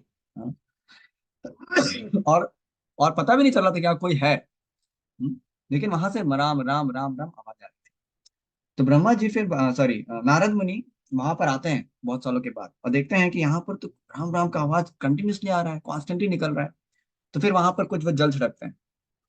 और जब जल छिड़कते हैं तो देखते हैं कि वहां पर जो रत्नाकर थे वो राम राम राम राम बोल रहे हैं। और फिर वाल्मीकि मुनि उनको ऐसा, उसका जो पूरा जो जीर्ण जीर्ण शरीर हो गया था पूरा, उसको जल छिड़क करके उसको ठीक करते हैं। और फिर यहाँ पर हम देखते हैं कि जो रत्नाकर थे जो कि वाल्मीकि मुनि हैं, तो वो बिल्कुल अपने आंख में उनके आंसू आ जाते हैं, अश्रु आते हैं अपने गुरु को देख करके। गुरु के दर्शन प्राप्त हो रहे हैं उनको। और फिर वो अपने प्रणाम करते हैं, उनके चरणों पे गिर जाते हैं, उनका आशीर्वाद मांगते हैं। और नारद मुनि भी जो है अपने इस शिष्य के दृढ़ता को देख करके बिल्कुल चकित हो जाते हैं, कितना दृढ़ता के साथ इसने मेरे निर्देश का पालन किया, है ना। और उनको फिर वहां पे वो आशीर्वाद देते हैं, उनको गले लगाते हैं। और उनको फिर नया नाम देते हैं, बोलते हैं आज से आपका नाम होगा वाल्मीकि मुनि। ऐसा ऐसा ऋषि, ऐसा मुनि, ऐसा ऋषि जो कि एक चींटी के पहाड़ से निकला, एंट हिल से निकल के आया, उसको बोलते हैं वाल्मीकि। इस प्रकार से उनको नाम दिया। और फिर फिर उसके बाद हम देखते हैं कि कैसे, या तो वाल्मीकि मुनि फिर तो यहाँ पे वाल्मीकि मुनि एक और उनका एक रिफ्लेक्शन होता है। वो क्या सोचते हैं कि यहाँ पर ये जो उनको शक्तिपात हुआ कि वो लगातार जब कर पाए, वो जो दृढ़ निश्चयता उनको प्राप्त हुई, वो कैसे दृढ़ निश्चयता प्राप्त हुई। तो दो चीज उनको प्राप्त हुई इतने गुरु से, बोलता है। तो पहला चीज तो फॉरगिवनेस, मतलब उनके पुराने सारे जो पाप कृत्य थे, क्योंकि उन्होंने अभी आश्रय लिया अपने गुरु का, तो वो सारे जो पुराने पाप थे उनका पूरा bank account close, Thakur forgive कर दिया, क्षमा किया। पहला चीज। दूसरा चीज, उनको ये डिटर्मिनेशन दिया, डिटर्मिनेशन मतलब ये दृढ़ निश्चितता कि वो नाम जप कर अच्छे से कर पाए। तो हम देखते हैं कि गुरु का जो आश्रय लेते हैं या भगवान को आश्रय लेते हैं, उनको दोनों चीज प्राप्त होती है। एक चीज प्राप्त होती है उनको, जो पुराने सारे जो उनके जो बुरा अतीत होगा उनका, जो काला उनका अतीत होगा, वो पूरा अकाउंट भगवान क्लोज कर देते हैं। सर्वधर्मान परित्यज्य माम एकम शरणं व्रज अहम त्वम सर्व पापे। अब तुम्हारे सारे पापों का जो खाता है पूरा रद्द, खत्म, zero, forgiveness, no, you are forgiven fully if you take shelter of God. अगर आप भगवान का शुद्ध हृदय से, सरल हृदय से शरणागति करते हैं, तो हमारा पुराना जो भी अतीत होगा भगवान उसको क्लोज कर देते हैं। लेकिन फिर से नहीं करना है वो पाप कृत्य कार्य, ये शर्त है। ये नहीं कि हम, है ना, पुराना जो पाप किए यहाँ पे आके कन्फेस किए उसके बाद फिर से पाप में लगे। ऐसा कई बार हम देखते हैं आजकल के जमाने में। चर्च में जाते हैं लोग, वो जाएंगे कहेंगे फादर फादर फादर मैंने सारे पाप किए, मैं कन्फेस करता हूँ। तो फादर कहते ठीक है ये इधर रखो तुम अपना डोनेशन, तुम्हारा कन्फेस स्वीकार हुआ, सब जीरो हो गया तुम्हारा। और वो निकलते हैं वहां से फिर पाप करना चालू करते हैं। तो ये ठीक नहीं, इसको बोलते हैं नाम के बल पर पाप करना। तो ये तो हम भगवान को यूज नहीं कर सकते भाई, अपना पाप करने का वो नहीं है कि उनको हम पाप करेंगे और ये हमारा जीरो करेंगे, फिर हम पाप करेंगे जीरो करेंगे। तो ये तो भगवान का दुरुपयोग करना, भगवान की कृपा ऐसा नहीं आती। तो भगवान की कृपा को हम दुरुपयोग करने की इच्छा रख रहे हैं, तो ये बहुत बड़ा अपराध है। तो इस तरह से नहीं करना चाहिए, नाम के बल पर पाप करना इसको बोलते हैं। तो ये गलत है मनोवृत्ति। तो भाव ये होना चाहिए कि मैं अब से पाप नहीं करना चाहता। मैं पाप को पूरा जीरो करना चाहता हूँ। और मुझे भगवान भगवान का आश्रय चाहिए। तो भगवान का आश्रय जब लेते हैं तो पुराने पाप का सारा जो खाता है वो जीरो कर देते हैं भगवान। और दूसरा है, हमारे को भक्ति करने की जो दृढ़ता भी चाहिए। कई बार कहते हैं भक्ति में मन नहीं लगता है हमारा, हम भक्ति चालू भी करते हैं लेकिन हमारा मन नहीं साथ देता है, या हमारे को दृढ़ता नहीं आती है। तो ये सब जो है, इसको भी हम कैसे प्राप्त कर सकते हैं दृढ़ता, जब हमारे को उन गुरु का अनुग्रह प्राप्त होता है, जब हमारे को भगवान का अनुग्रह प्राप्त होता है। तो इस तरह से भगवान के अनुग्रह से, गुरु के अनुग्रह से दोनों चीज प्राप्त होती है हमें। एक तो हमें होती है forgiveness, and second thing is determination. पहले तो हमारे को पूरे रूप से जो हमारा पुराना खाता है उससे हमें उस खाता को क्लोज कर देते हैं भगवान, या गुरु की कृपा से वो क्लोज हो जाता है। और दूसरा है कि हमारे को दृढ़ निश्चयता भी प्राप्त होती है भक्ति करने में। देखिए यहाँ पे कितनी बड़ी दृढ़ निश्चयता थी किसकी, रत्नाकर की, कि इतना पापी उसका बैकग्राउंड होने के कारण, इतना बुरा अतीत होने के कारण भी इतने दृढ़ निश्चितता के साथ वो भक्ति कर पाया, वो भगवान के नाम के जप को कर पाया। देखिए नो, ये शाम गतम पापम जनानाम पुण्य कर्मणाम, नो, तो बताते हैं कि जनानाम पुण्य कर्मणाम, फिर क्या है, भजते माम दृढ़ व्रता, तो लास्ट लाइन है। तो उसमें क्या बताते हैं कि कैसे जो दृढ़ भक्ति होती है वो कब आती है, जब हमारे सारे पाप कर्मों के फल से हम मुक्त हो जाते हैं। तो पाप कर्मों के फल से मुक्त होना का जो प्रक्रिया बहुत लंबा हो सकता है, और ये बहुत तुरंत भी हो सकता है। वो डिपेंड करता है हम कितना तीव्रता के साथ शरणागति शरणागति करते हैं। अगर हमने शरणागति पूर्ण रूप से की है तो तुरंत का तुरंत वो दृढ़ता आ सकती है। लेकिन अगर हम शरणागति धीरे धीरे धीरे नो, कभी शरणागति करते हैं फिर स्वतंत्र रहते हैं अपने मन से करते हैं, तो उसके हिसाब से उसके ऊपर निर्भर करता है। तो अगर हमने सच्चे हृदय से शरणागति करते हैं भगवान को, गुरु को, तो फिर हमारे को दृढ़ता तुरंत भी प्राप्त हो सकती है, क्योंकि हमारे पाप के खातों को भगवान बंद कर देते हैं इस प्रकार से। तो यहाँ पर नारद मुनि, सॉरी, वाल्मीकि मुनि ये विचार कर रहे हैं कि देखिए, मेरे को पहले तो मेरे गुरु नारद मुनि की कृपा प्राप्त हुई, वो कृपा प्राप्त हुई तो उससे फिर मुझे भगवान के नाम की कृपा प्राप्त हुई, भगवान के नाम की कृपा प्राप्त हुई, उससे भगवान राम की कृपा प्राप्त हो गई। भगवान के राम की कृपा प्राप्त होने के कारण मुझे सीता मैया यहाँ पे आश्रम में आती है, तो सीता मैया की कृपा प्राप्त हुई, और सीता मैया की कृपा से अभी मेरे को ये ब्रह्मा जी की कृपा प्राप्त हो रही है, जिससे कि मैं रामायण लिखने के लिए काबिल हो पाया हूँ। तो मतलब मेरा कोई काबिलियत है ही नहीं, ये पूरी की पूरी जो मेरी मेरी जो पूरी स्टोरी है, ये पूरे कृपा पर ही निर्भर है। इसमें मेरी कोई काबिलियत है ही नहीं, मैं तो पूरा कृपा से बना हूँ। तो ये साक्षात्कार होता है वाल्मीकि में, कि मैं तो केवल कृपा से बना हूँ, और ये मैं केवल यहाँ पे एक निमित्त बन रहा हूँ। इस रामायण को लिखने के लिए मैं तो कुछ कर नहीं रहा। तो जो सारी आशीर्वाद है, जो सारी शक्तिपात है, वो सब मेरे वरिष्ठों के द्वारा दी जा रहा है, ब्रह्मा जी के द्वारा, राम जी के द्वारा, सीता जी के द्वारा। मैं तो केवल यहाँ पर एक निमित्त बन करके इस रामायण को लिखने का प्रयास करूंगा। तो ये साक्षात्कार होता है वाल्मीकि मुनि को, और फिर वो बिल्कुल संतुष्ट हो जाते हैं, खुश हो जाते हैं इस बात को सुन समझ करके, सोच करके। तो ये बात बहुत समझने लायक है कि भौतिक चीजों को अगर हमें ज्ञान प्राप्त करना है, उसमें कई बार हमारे बलबूते पर हम प्राप्त करने का प्रयास करते हैं, वो हो भी सकता है।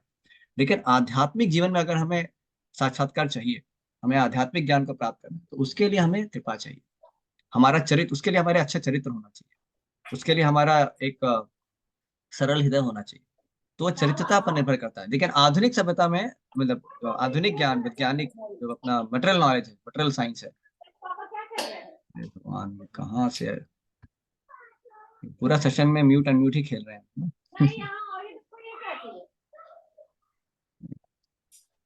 ओके।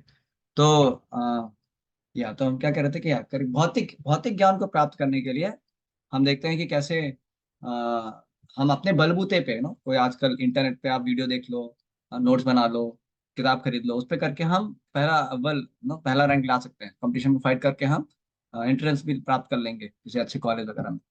लेकिन आध्यात्मिक ज्ञान को प्राप्त करने के लिए, आध्यात्मिक साक्षात्कार को प्राप्त करने के लिए हम ऐसा शॉर्टकट नहीं ले सकते। हमारे को प्रामाणिक शिष्य बनना होगा, ऐसा शिष्य जो आत्मसंयमी हो, चरित्रवान हो, है ना, जिसके अंदर कृतज्ञता के गुण हो, नम्रता हो।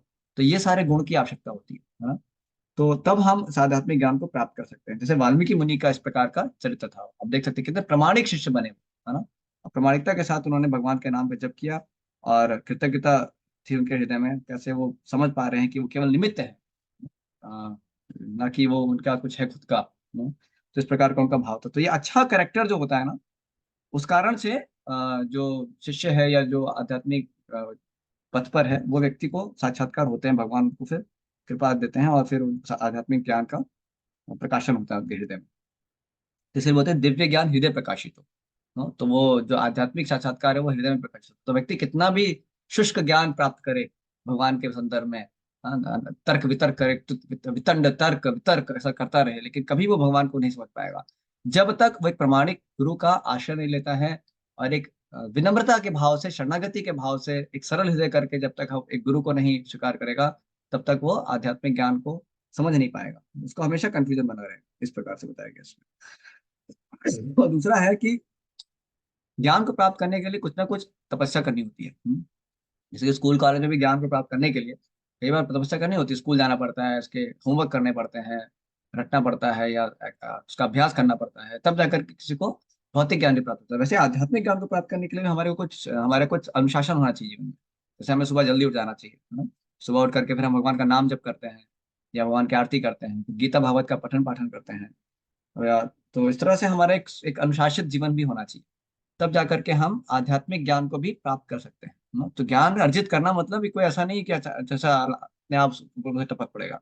हमारे को कुछ ना कुछ, वो हमारा जो एक प्रयास होना चाहिए उस कृपा को प्राप्त करने के लिए, वो प्रयास रहता है हमारा अनुशासित जीवन, जिसमें हम गुरु के द्वारा बताए गए निर्देशों का पालन करते हैं, अनुशासन में रहते हुए भगवान का नाम जप करते हैं, भगवान की अलग अलग सेवाएं हैं, गीता भागवत का अध्ययन करते हैं, सुबह जल्दी उठते हैं, स्नान करते हैं। तो इस प्रकार से जब हम अपने जीवन को अनुशासित रखते हैं, ये जो छोटी मोटी जो मैंने तपस्या बताई इसको करते हैं, तो उससे फिर हम आध्यात्मिक ज्ञान को भी प्राप्त करते हैं, इस प्रकार से बताएंगे।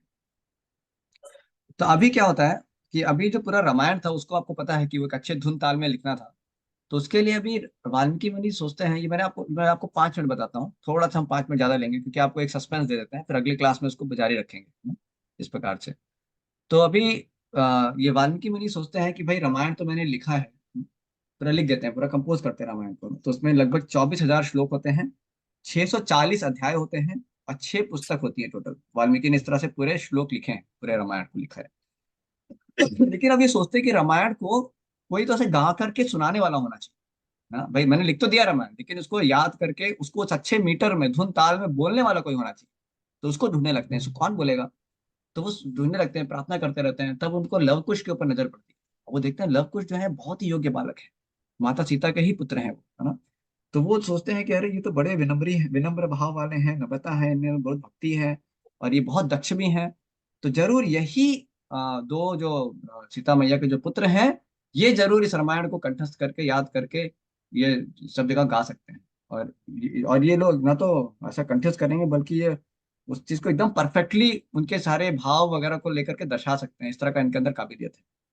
तो वो तुरंत वो चीज, ये विचार जब आता है तो खुश हो जाते हैं कि भाई लव कुश जो है बहुत योग्य शिष्य हैं मेरे, जरूर ये लोग इस तरह को कर पाएंगे। तो फिर वो उनको ट्रेनिंग देते हैं, फिर उनको पूरा रामायण का ट्रेनिंग देते हैं, हर एक अध्याय श्लोक को कैसे गाना है, उसका क्या भाव है, पूरा बताते हैं उनको, लव कुश को, वाल्मीकि मुनि। और उसको पूरा उनको ट्रेन करते हैं। ट्रेनिंग देने के बाद वे कहते हैं अभी आप जा करके ये रामायण को सुनाइए, जाके आप अलग अलग लोगों को जाकर सुना सकते हैं रामायण। फिर ये वाल्मीकि मुनि जो है इन दोनों शिष्यों को इस प्रकार से आशीर्वाद दे करके जब उनको भेजते हैं, तब लव कुश जाके अयोध्या में या अलग अलग जगह पे जा करके ये रामायण को अलग अलग लोगों को सुनाना चालू करते हैं, अलग अलग ऋषि मुनियों को, ऐसे लोगों को जाके सुनाने लगते हैं। तो जब इसे सुनाते हैं तो ये सभी लोग इतना आनंदित हो जाते हैं, क्योंकि रामायण इतना मधुर, और पूरा रामायण जो इतना मर्म से भरा है, इतने भावनाओं से भरा है। तो ये सुन करके सबका हृदय एकदम भावविभोर हो जाता था, और लोग एकदम परम आनंद में चले जाते थे। तो ऐसे कुछ ऋषियों ने इनको आशीर्वाद दिया लोग कुछ को, कि आपने इतना सुंदर रामायण सुनाया है कि आप जरूर मौका आपको मिले कि आप जिसके लिए रामायण है उसको भी आप खुद सुनाए रामायण, मतलब भगवान राम को स्वयं सुनाए आपको, इस प्रकार से। तो यहाँ पर आपको थोड़ा सा इसका भूमिका दे, मतलब इसका बैकग्राउंड देता हूँ कि जो वाल्मीकि जो थे वो रामायण को कब लिखते हैं, जब भगवान राम स्वयं 40 वर्ष के थे। भगवान राम कितने साल तक पूरा वो थे पृथ्वी तल पर, 11,000 साल। लेकिन 40 साल की उम्र में वाल्मीकि मुनि ने रामायण को लिखा था, और उनके हृदय में प्रकाशित हुआ था। और भगवान राम का कुछ इस प्रकार से जीवन चरित्र रहा है कि भगवान राम जो थे वो सीता मैया से उनका विवाह होता है 12 वर्ष की उम्र, जब वो 12 वर्ष की उम्र थे इसलिए नाम। और 12 वर्ष की उम्र में तक वो लोग राज्य में थे, मतलब लगभग 24 बरस, मतलब सीता और राम तो लगभग 25 बरस थे, 24-25 बरस थे, मतलब 12 साल और अयोध्या में थे राम सीता के रूप में। और फिर राम जी का राज्याभिषेक होने वाला था 25वें साल में।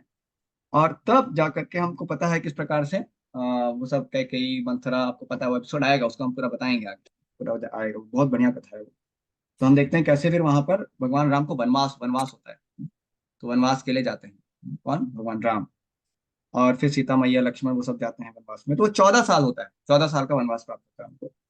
और फिर 14 साल के बाद तो लगभग 39 से 40 साल तक वो रहते हैं भगवान राम जंगल में। और फिर 39-40 साल में भगवान राम अयोध्या के राजा बन जाते हैं। और उसी समय पर ये सीता मैया भी वहां चली जाती है, वाल्मीकि आश्रम, पता है कि आप कैसे सीता मैया को वहां पे लक्ष्मण छोड़ के आते हैं, फिर वहीं पर लव कुश भी रहते हैं।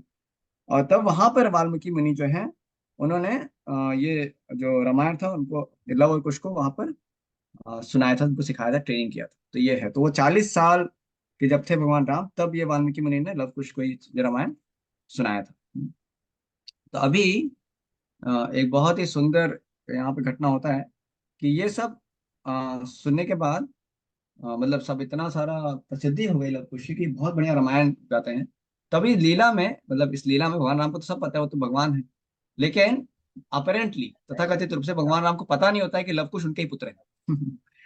तो क्या होता है कि फिर से हाँ पैसा mute मैंने करना। वो हम्म। तो क्या होता है कि भगवान राम को पता चलता है कि अरे ये बहुत प्रसिद्ध रूप से रामायण गाते हैं ना। तो फिर ये बुलाते हैं कि लव कुश यहाँ पे आए और यहाँ पर रामायण हो। तो अपने सारे भाइयों को, बाकी सब राज्य के लोगों को भगवान राम इकट्ठा करते हैं और कहते हैं कि अभी यहाँ पर रामायण होनी चाहिए। तो फिर ये लव कुश जो थे, तो रामायण को वो बीना लेकर के आते हैं और पूरा उस पे जाकर के पूरा गाते हैं रामायण को। इस प्रकार से सब तैयारी होती है करने की, अभी करेंगे, लव कुश आया, तो पूरा बढ़िया अरेंजमेंट होता है। और भगवान राम को एक बहुत ऊपर ऐसे राज्य सिंहासन में बैठाया जाता है, ऐसे ऊपर एकदम राज सिंहासन में बैठाते हैं। और वो लगभग 18 सीढ़ी ऊपर होता है, 18 स्टेप्स अप भगवान राम को बैठाते हैं। अभी भगवान राम तो अकेले थे, सीता मैया तो वाल्मीकि मुनि के आश्रम में थी। तो वहां पर वाल्मीकि मुनि तो भगवान राम अकेले वहां पे बैठे थे, बाकी सारी जनता उनके आसपास बैठे थे, नीचे सब बैठे हुए थे। और फिर लव को चालू करते हैं भगवान राम की कथा बताने, रामायण। और जब वो चालू करते हैं तो लोग एकदम मग्न हो जाते हैं, पूरा मग्न हो जाते हैं। सब के सब एकदम अपनी भावनाओं को लेकर के पूरा वहां पे हंस रहे हैं, कभी रो रहे हैं, कभी धक्का मार रहे हैं, कभी एक दूसरे को ताली बजा रहे हैं। ऐसे करके वो रामायण सुन रहे थे ना। हमको पता है कैसे भारत में भी जब रामायण शुरू शुरू में आया था तो पूरा का पूरा भारत सुनता था रामायण को टीवी पर। आप में से कुछ लोगों को याद होगा, पूरा का पूरा भारत लग जाता था, पूरा रामायण ऐसे लाइन बन जाती थी गाँव में। हमारे बच्चों में थोड़ा बहुत हमें याद है, ऐसे होता था।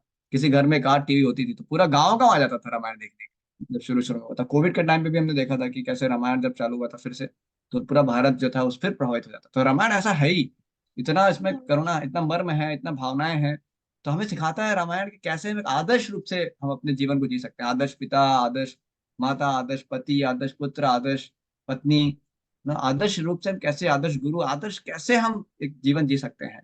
हाँ, और वो जो भावनाओं का जो एक चरम है ना, जो स्थिति होती है कि कैसे हम एक दूसरे के प्रति संवेदनशील हो सकते हैं, कैसे हम धर्म या सिद्धांत या भगवान की भक्ति का जो भावनाएं हैं उसको कैसे हम लेकर के जीवन में जी सकते हैं। तो बहुत अच्छे से ये रामायण का पूरा मर्म निकल के आता है जैसे हम एक उदाहरण के लिए, जैसे कि यहाँ पे राम और भरत की कितनी भयंकर लड़ाई होती है कि वो सिंहासन एक दूसरे को देना चाहते हैं ना। राम जो है वो कहते हैं भरत तुम राज्य करो, भरत कहते हैं मैं राज्य नहीं कर सकता, आप करेंगे राज्य। तो वहां पे लड़ाई हो रही है दो भाइयों में प्रॉपर्टी के लिए। लेकिन वो प्रॉपर्टी की लड़ाई ऐसी है कि वो एक दूसरे को प्रॉपर्टी देना चाहते हैं। लेकिन यहाँ पे दुनिया में देखते हैं कि दो भाइयों में लड़ाई होती है प्रॉपर्टी को लेने के लिए। अरे तुमने कैसे ये ले लिया, हमने तुमने ले लिया ना, तो एक दूसरे का प्रॉपर्टी छीनने का होता है। लेकिन यहाँ पर लड़ाई हो रही है दो भाइयों में एक दूसरे को प्रॉपर्टी देने के लिए कि भाई तुम लोग, नहीं भगवान राम, आप चाहे तो मैं नहीं राज्य कर सकता, आपका राज्य है ये, तो वहां पादुका रखते हैं भगवान राम। तो ये बहुत मतलब आप देख सकते हैं कि आदर्शता का पराकाष्ठा है रामायण। कैसे हम एक आदर्शता और आदर्श भावनाएं, आदर्श उदाहरण किस तरह से हमें हर एक चरित्र से प्राप्त होता है रामायण में। तो ये सब सुनकर जब इस तरह से लोग सब तो एकदम मगन थे, तो अभी भगवान राम जो थे सिंहासन पर बैठे थे वो भी एकदम मगन थे, लेकिन उनको उतना नहीं आनंद आ रहा था जितना बाकी लोग के नीचे को आनंद आ रहा था, क्योंकि नीचे सब लोग साथ में लेकर सुन रहे थे। तो भगवान राम सोचते हैं कि अरे इन लोग को इतना आनंद आ रहा है और मैं तो यहाँ अकेले अकेले महसूस कर रहा हूँ, कोई है ही नहीं आसपास कुछ, क्योंकि वो जो नीचे बैठे थे वो सब ठहाका मार रहे एक दूसरे को पीठ पे ठपठपा करके ऐसे खूब बढ़िया से एकदम आनंद लेकर के कथा सुन रहे हैं रामायण की। भगवान राम कहे कि मैं भी नीचे आके सुनना चाहता हूँ बैठ करके सबके साथ। भगवान राम कहे लेकिन ये लोग तो जाने तो होने नहीं देंगे ये लोग, क्योंकि लोग इतना मेरे प्रति उनका आदर है, सत्कार भाव है, तो ये तो उनको पचेगा ही, उनको आने नहीं देंगे मेरे को नीचे। तो भगवान राम चुपचाप अपने सारा धोती वोती को पकड़ करके, गहने को पकड़ करके धीरे धीरे धीरे धीरे नीचे आते हैं, ताकि किसी को पता ना चले। और फिर वो नीचे आ करके धीरे से ऐसे आकर के बैठ जाते हैं नीचे। और सबके सब बगल सबके बीच में आके बैठ जाता है, किसी को पता भी नहीं चलता, लोग इतने मग्न रहते हैं रामायण सुनने में, किसी को पता नहीं चलता कि भगवान राम कब आ गए नीचे। और वो सबके साथ बैठे हुए हैं भगवान, और लोग अभी भी मगन है, सब मतलब कुछ चारी है रामायण सुनाने में, वो कथा चली रही है और लोग भी एकदम मगन है, हंसी ठहाका क्रंदन सब चल रहा है। और लोग ऐसे बीच में तो एक बार राम को भी, भगवान राम को भी टाक टाक मारे, हाँ हाँ हाँ, उनको भी ऐसे पीठ पर ठपठपा दिया। और है ना, इस तरह से भगवान राम भी कह रहे हैं, वो भी हंस रहे हैं, भगवान राम भी वो भी ठपठपा रहे हैं। तो ऐसे सब मगन हो गए। तो ऐसे पूरा सुनाया लव कुश ने, ऐसे ऐसे सुनाते सुनाते सुनाते बहुत लंबा समय चला गया। फिर बाद में जब ऐसे राम कथा जब विराम देते हैं, तो सब लोग देखते हैं, अरे भगवान राम तो गायब है, दिख ही नहीं रहे, भगवान राम कहाँ चले गए। सब लोग ढूंढने लगते हैं, कहाँ गए भगवान राम, कहाँ गए भगवान राम। तो देखते हैं उधर ही पाते हैं हमारे बीच में बैठे हुए। और ये समझ के सभी लोग अचंभित हो जाते हैं कि अरे भगवान राम यहाँ बैठे हुए हैं। हे भगवान, ये कैसे।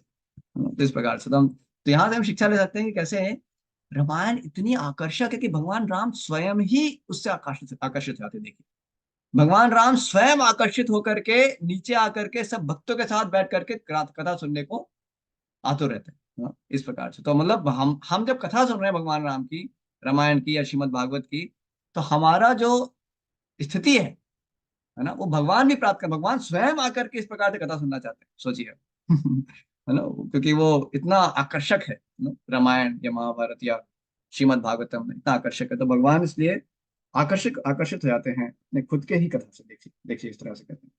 तो रामायण जो है, it is more attracted, it is more attractive than even lord Ram also, greater attraction. So because उसमें आपके सारे उनके भगवान, उनके भक्त सभी का जो भावना है, जो शुद्ध भावना है, वो सब जागृत होता है, सब निकल के आता है। तो वो बहुत हृदय को आनंद देता है, वो हृदय को पूरा रस से भर देता है, इस प्रकार से। तो हम यहीं पर ही विराम देते हैं। आप लोग को कुछ कमेंट है या कुछ आप बोलना चाहते हैं? आपको पेस ठीक लग रहा है या आप खुश हैं, कैसा है? आप कुछ कमेंट है आपका तो बोल सकते हैं। हरे कृष्णा। किसी को कुछ बोलना है?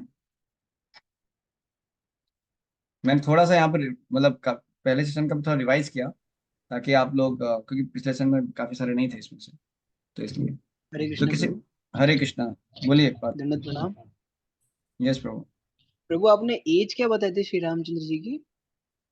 40 साल, जब ये चालू हुआ था, जब उन्होंने नहीं, मतलब टोटल टोटल आपने शायद 11,000 11,000 साल उन्हें पूरा बिताया था। मतलब पूरा वर्ष आयु उनका 11,000 है। 11,000 साल या करेक्ट। उसके बाद फिर वो जाते हैं, फिर अपने धाम में जाते हैं। यस। राहुल जी, राहुल अंकल, आप क्या बोलना चाह रहे हैं? um, हरे कृष्णा प्रभु। मुझे मैंने लेट ज्वाइन किया क्योंकि मुझे शंकर अभी अभी कुछ देर पहले लिंक भेजा, लेकिन अच्छा था। सो मैं of course I am available from next weekend to listen. Thank you, thank you, thank you so much. और कोई और कुछ बोलना चाहते हैं? हरे कृष्णा।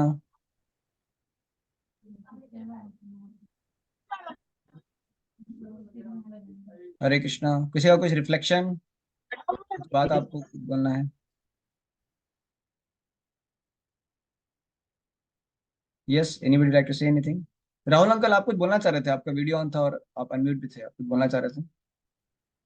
मैं नहीं नहीं नहीं, जैसे अंदर Rahul, Rahul uh, Vyas ji, Rahul Vyas, doctor Rahul Vyas ji, you want to say something?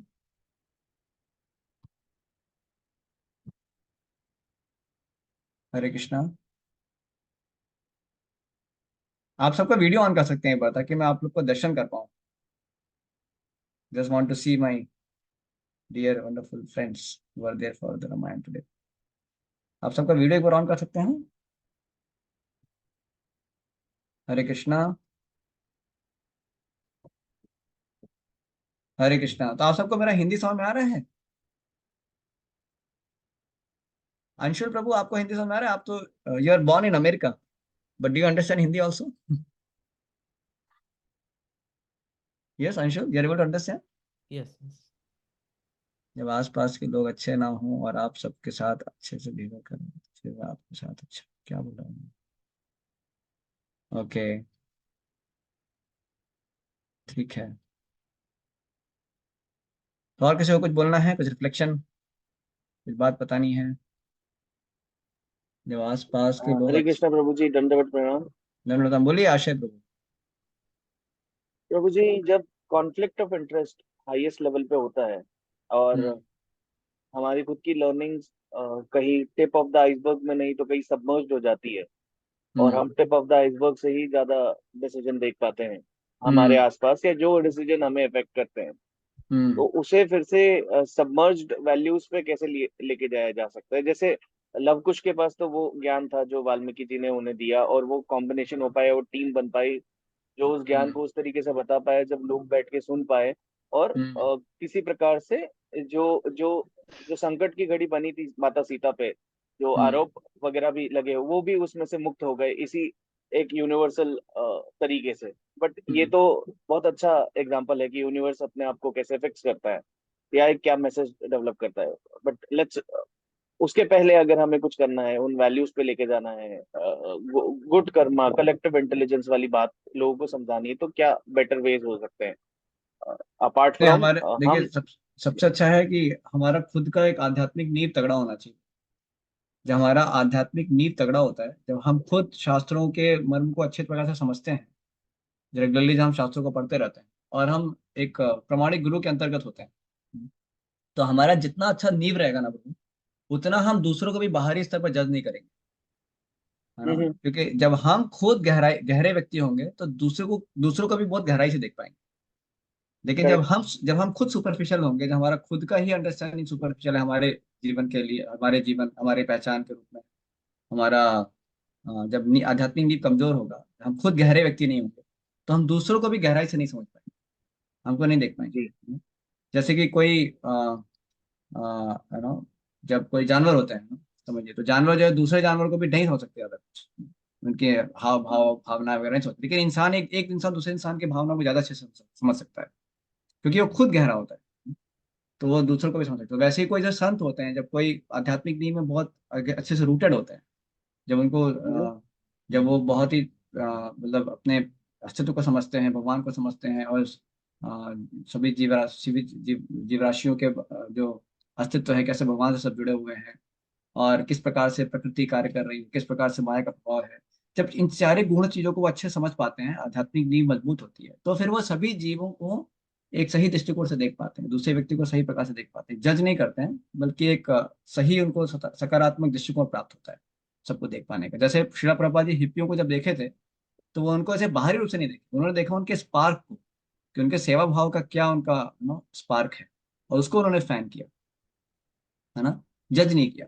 इस प्रकार से एक बार एक हिप्पी था, एकदम ड्रिंक किया हुआ था, तो वो आते हैं और वो टिश्यू पेपर लेकर के, देखते हैं बाथरूम में टिश्यू पेपर नहीं, तो जाके खरीद करके टिश्यू पेपर रख देते हैं वहां पे। पिछले प्रपात जो उसको गुणगान करते हैं, देखिए हिप्पी है, इसके अंदर सेवा भाव देखो, है ना। यहाँ कर देखा टिश्यू पेपर नहीं, तो वहाँ टिश्यू पेपर सबको इनकन्वीनियंस होगा, तो टिश्यू पेपर खरीद करके उसने बाथरूम में रखा। तो देखो जीव का कितना स्वभाव है कि वो सेवा करना चाहता है। तो ये सेवा करने का जो स्वभाव है, प्रपत उसको पकड़ लिया, उसको भक्ति में लगा दिया, और उससे उनका उद्धार करा दिया। तो जो जो व्यक्ति परिपक्व होते हैं, जो गहरे होते हैं आध्यात्मिक ज्ञान में, गहराई से उन्होंने स्वीकार किया हुआ है उसको, या अपने हृदय में धारण किया हुआ है, वो दूसरों को भी बहुत गहराई से देख पाते हैं, उनको सारे जो बाह्य उनके कवरिंग से उसके उसके परे देखते हैं उसको, और उस व्यक्ति को प्रेम कर पाते हैं, और उसको प्रोत्साहन दे पाते हैं, इनकरेज कर पाते हैं, इस प्रकार से। ठीक है। तो प्रेम, प्रेम उत्तर है। दूसरे में सही चीज सही देखना चीज। जो चाहिए वो। करेक्ट। Correct, yes. उनके पोटेंशियल को देख पाते हैं, धन्यवाद जैसे कि प्रभु। जैसे नारद मुनि ने पोटेंशियल देखा में रत्नाकर में, है ना, पोटेंशियल देख पाए हम, तभी ना, वरना प्रीचिंग, आप किसी के ऊपर समय क्यों दोगे जब आप पोटेंशियल नहीं देख पा रहे? तो नारद मुनि ने उनको समय दिया, मतलब उसके ऊपर पोटेंशियल देख पा रहे थे, है ना। तो पोटेंशियल देखा, और उसके बाद फिर वाल्मीकि मुनि को पोटेंशियल ब्रह्मा जी में देखा, तभी तो ब्रह्मा जी ने उनको ये आदेश दिया कि आप रामायण लिख सकते हैं, है कि नहीं। तो किस तरह से, तो इस तरह से ना, जो एक शिक्षक होते हैं, या अगर हम मार्गदर्शक हैं, या लीडर हैं, टीम लीड है, मैनेजर हैं, तो हमेशा हमें हमारे सबॉर्डिनेट में हमारे को एक स्पार्क दिखना चाहिए। उनके उनके पॉजिटिव क्या है, उनके वीकनेस को भी देख सकते हैं, लेकिन वीकनेस को केवल इसलिए देख सकते हैं ताकि कैसे वो वीकनेस से वो ऊपर उनको निकालना है, ना कि हम वीकनेस को देख करके उनकी निंदा करें। क्योंकि वो वीकनेस तो एक हम्म। आवरण है उनका, केवल केवल टेम्परेरली उनके अंदर एग्जिस्ट करता है। लेकिन जो रियल व्यक्ति है, उसके अंदर बहुत सारे गुण हैं, उसके अंदर बहुत सारे स्पार्क हैं, अच्छे पोटेंशियल, तो उसको निकालने का आवश्यकता है। जैसे कि मूर्तिकार होता है ना, मूर्तिकार क्या करता है, वो स्टोन होता है, पत्थर होता है, उसमें तो बहुत सारा ऊपर नीचे सब रहता है, लेकिन वो जो मिट्टी है, जो अलग अलग गलत रस्टेड चीज है, उसको निकाल देता है, और फिर एक अच्छा एक उसमें से मूर्ति बना के लेके आता है। इसी प्रकार से एक आदर्श गुरु जो होते हैं, वो एक प्रमाणिक जो एक शिष्य जो तैयार है, उसको इस प्रकार से वो शक्तिपात करके, उनका जो पोटेंशियल यूटिलाइज करके उनको काबिल बना सकते हैं, इस प्रकार से। जी जी ठीक है। प्रभु जी, धन्यवाद। तो हम किसी ना किसी रूप में, हम लीडरशिप पोजीशन रहता है हमारा, तो उसको हम उस प्रकार से हमें निभाना चाहिए। हमेशा हमारे सबॉर्डिनेट में हमें एक अच्छा देख पाना चाहिए, तभी हम एक अच्छे लीडर हो सकते हैं। A good leader is one who can appreciate his subordinates genuinely. But if you are और only going कभी to कभी find fault, हाँ, अगर हम केवल फॉल्ट ही देख पा रहे हैं, और हम केवल उनको एक अपना एक वर्कर के हिसाब से देख पाते हैं कि हाँ ये हमारे रिसोर्सेज हैं, बस कैसे तुमको काम ये कर पा रहा नहीं कर। आजकल आजकल एटीट्यूड क्या होता है कंपनी वालों का, ठीक है ये काम कर रहा है प्रॉफिट दे रहा है ठीक है, नहीं तो निकालो इसको खट। तो that is like use and throw attitude. लेकिन ये दैट इज नॉट अ वैदिक कल्चर। वैदिक कल्चर ऐसा नहीं था। They will always try to give opportunity to the people to utilize their potential, and it was a very encouraging environment. हाँ, तो हमेशा encourage करते थे, तो लीडर को इतना होना चाहिए कि he is ready to have patience and encourage the subordinate to bring out the real good from within, seeing the spark of that good quality, the potential in the subordinate. कभी कभी प्रभु जी, क्रूरता का एक मार्ग और एक न्याय का मार्ग साथ में दिखता है, जहाँ न्याय अलग होता है और क्रूरता अलग होती है। और न्याय ना करने से सही लोगों का सही चीज पे से विश्वास भी उठ जाता है। ये जब में हम गहराई में जाते हैं तब हम ये भी हम्म। देखते हैं कि गहराई को थोड़ा सा राइट और लेफ्ट, अच्छा बुरा का भी एक बेस लगता है। वहां पे क्या करना चाहिए जब कॉन्फ्लिक्ट सिर्फ अच्छा देखने तक ना सीमित रह जाए कुछ लोगों नहीं, के दोनों बैलेंस होता है।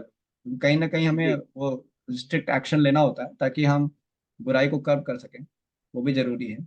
और हर समय हम क्षमा भी नहीं कर सकते चीज़ों में, तो कहीं पे पनिशमेंट देना पड़ता है, थोड़ा क्षमा भी करना पड़ता है, तो एक बैलेंस एटीट्यूड है। लेकिन ओवरऑल उस व्यक्ति का हित देखना चाहिए, बस ये बात है। ओवरऑल व्यक्ति का जी हित होना चाहिए, कभी हमें पनिशमेंट भी देना पड़ता है, कभी उसको फॉरगिवनेस भी देना होता है। लेकिन एक बैलेंस होता है, केस टू केस देखना होता है। तो वो थोड़ा वो केस टू केस डिपेंड करेगा। तो महाभारत बोलता है कि आप ऐसा फॉरगिवनेस भी दे दोगे पूरा तो वो लोग बिगड़ जाएंगे, ये पूरा दंडित कर दोगे तो लोग टूट जाएंगे। तो एक बैलेंस होना चाहिए। और बैलेंस केस टू केस हमें कितना देना है वो एक एक्सपर्ट मैच्योर गाइड ही डिसाइड करता है, जिसको सच में अच्छे से ज्ञान है, परिपक्व है, तो वो कर पाएगा। इसलिए मैच्योरिटी चाहिए उसको। That's why it's not a easy thing. So always requires more deeper maturity to understand the real benefit of the candidate and then administer accordingly. जैसे अर्जुन को बोला ना भगवान ने कि you have to punish, you have to fight. भगवान ने स्वयं बोला वायलेंस के। तो ऐसा नहीं है कि we are not there too, मतलब डिवोटीज में have to sometimes take an strict action also. So भक्त ऐसा नहीं कि कोई भी आके उसको एक्सप्लॉइट करके चला जाएगा, no not like that. We have to have हाँ बैलेंस आल्सो। जी But overall, the जी attitude Prabhu should be of benefiting others. We are not here to exploit anyone. We're only wanting to see that how everybody is benefited. Eventually, one should become the devotees of the Lord, and the dharma should be established in the world like that. ठीक है, और किसी का कोई reflection, कोई प्रश्न किसी धन्यवाद का? प्रभु जी। हरे कृष्णा। यस। हरे कृष्ण प्रभु जी। हरे कृष्णा। राहुल अंकल, आप कुछ बोलना चाह रहे थे? Hare Krishna. Are you there? I think is not there. Fine. So Chinmay Joshi ji, आप कौन हैं? एक बार आप वीडियो ऑन करेंगे? कृष्णा हरे कृष्णा। गुरु आपको हिंदी समझ में आ रहा है? आप साउथ इंडिया से हैं शायद, करेक्ट? आपके वीडियो ऑन करिए। इंडिया से हूँ। अच्छा, इंडिया से, इंडिया से हैं, लेकिन इंडिया में कहाँ से हैं? साउथ इंडिया से? हुबली से। Hubli, okay okay okay, Hubli से, ठीक है। हिंदी समझ में आया आपको? हाँ। Very good very good. Okay okay okay, ठीक है। ठीक है फिर, तो हम यहीं पे विराम देते हैं। Thank you Subhash Prabhu for joining. Santosh ji, आप कुछ बोलना चाहते हैं? हाँ, मैंने वहाँ पे टेक्स्ट किया हुआ है, आप प्लीज उसको पढ़ के वहाँ पे आंसर कर दें। टेस्ट किया कि आपने, this situation is in my hostel and I just want a positive environment because I have been here for 5 months and we don't know how to be more productive in this type of surrounding. Please help me a little. If it is too bad, Prabhu, then you can eventually think of taking a separate room where you have more like-minded friends. ऐसे व्यक्ति जो ज्यादा अनुकूल हो आपकी भक्ति के लिए, वो ज्यादा अच्छा रहेगा। जैसे विभीषण भी थे, लंका में थे, भक्ति कर रहे थे, लेकिन हमेशा नहीं करते रहे वहां भक्ति, वहां से निकले एक बार। तो कभी कभी उस परिस्थिति के हिसाब से हमें रहना पड़ सकता है ऐसे गलत संग में। लेकिन हमें तब भी फोकस रहना चाहिए, अपनी भक्ति करते रहना चाहिए। लेकिन जितना हो सकता है कि हम एक ऐसे अनुकूल वातावरण में बनाए, वो ज्यादा अच्छा है। तो प्रयास करिए कि आप ऐसे भक्तों के संग वगैरह आ सकते हैं, या एटलीस्ट ऐसे लोगों के संग में जो थोड़ा चार नियम वगैरह का पालन कर रहे हो, या थोड़ा अनुकूल हो, आपके भक्ति में बाधा नहीं डालते हैं, उस तरह के लोग साथ रहेंगे तो ज्यादा अनुकूल रहेगा। ठीक है संतोष जी? हाँ हाँ, ठीक है। कहाँ पे रहते हैं आप संतोष जी? अभी मैं रसिया में हूँ, ओम्स्क। कहाँ पे? ओम्स्क रसिया। खरसिया? हाँ, ओम्स्क रसिया में हूँ मैं, रसिया रसिया, अब्रॉड। किधर है? किधर? अब्रॉड में? रशिया में है? हाँ, रसिया में। अच्छा, आप कौन से क्या पढ़ाई करते हैं? मैं एमबीबीएस कर रहा हूँ यहाँ पे। ओ एमबीबीएस, अच्छा आपने, ओके ओके, आपको मैंने कांटेक्ट किया था शायद ना, वो 1 मंथ कोर्स के लिए, करेक्ट? वो 1 मंथ तो जब मैं इंडिया में था तो मैं उस टाइम पे पुणे आने के लिए लाइक वो उस time. Okay okay okay, correct correct, ठीक है। आपको आपको ठीक लगा उसका सेशन, समझ में आया आपको? हाँ ठीक है, बट ये लाइक पूरा वो, मैं पूरे ओवरऑल इन्वायरमेंट की बात करता हूँ, लाइक ये पूरा हॉस्टल है तो लाइक वहाँ पे तो। हाँ that is true actually, correct. इसीलिए ना थोड़ा ऑनलाइन कनेक्ट रहिए, थोड़ा हम्म, ऐसा कनेक्ट रहेंगे ना तो थोड़ा आपको एक अच्छा संग मिलेगा, कम से कम ऑनलाइन संग मिलेगा आपको। तो हम्म। वो अच्छा है, देखिए सारे वक्त आ रहे हैं यहाँ पे, तो ऑनलाइन कनेक्ट रहिए आप, है ना? ठीक है। अच्छा और है हमारा, हाँ, काफी। यस। और आप जो है ना हर मेरा मतलब यूएस टाइम के हिसाब से हर हाँ। दिन 7:30 to 7:50 एक हमारा बुक रीडिंग होता है, इंग्लिश में होता है वो सभी यहाँ के स्टूडेंट्स के लिए होता है, बॉस्टन यूनिवर्सिटी, एमआईटी, हार्वर्ड, ऐसे अलग अलग जो लोग होते हैं वहाँ के लोग भी होता है। तो उसको आप ज्वाइन कर सकते हो। तो वो ईएसटी टाइम है, आप देख लो रशिया का क्या टाइम है। ईएसटी है, ईएसटी मतलब ईस्टर्न टाइम, यूएसए का है 7:30 PM। तो आपका रशियन टाइम क्या है वो आप चेक कर लो। तो उसमें भी आप ज्वाइन कर सकते हैं, ठीक है। ओके। ओके ओके, ठीक है, देन विल स्टॉप हियर, हाँ। और किसी को कुछ बोलना है, कुछ बातचीत करनी है? नहीं तो फिर हम रखते हैं यहीं पर। हरे कृष्ण प्रभु। हरे कृष्णा, थैंक यू सुभाष प्रभु, खुश हैं? सब राम जी की कृपा है प्रभु, राम नगरी में है। अच्छा, अयोध्या में हैं आप तो ओके ओके मुझे पता था आप अयोध्या में। मुझे जी। आलोक ने बताया था। ठीक है, आपको अच्छा लगेगा, आप अयोध्या में बैठ करके राम कथा सुनेंगे अभी अयोध्या का डिस्क्रिप्शन आएगा, अगले अगले सत्र में अयोध्या का पूरा डिस्क्रिप्शन आएगा, बहुत अच्छे तरीके से जी। सुनेंगे उसको। ठीक है फिर, ओके, हरे कृष्णा। हरे श्रील प्रभुपाद की जय। जय। गौतम वंदे।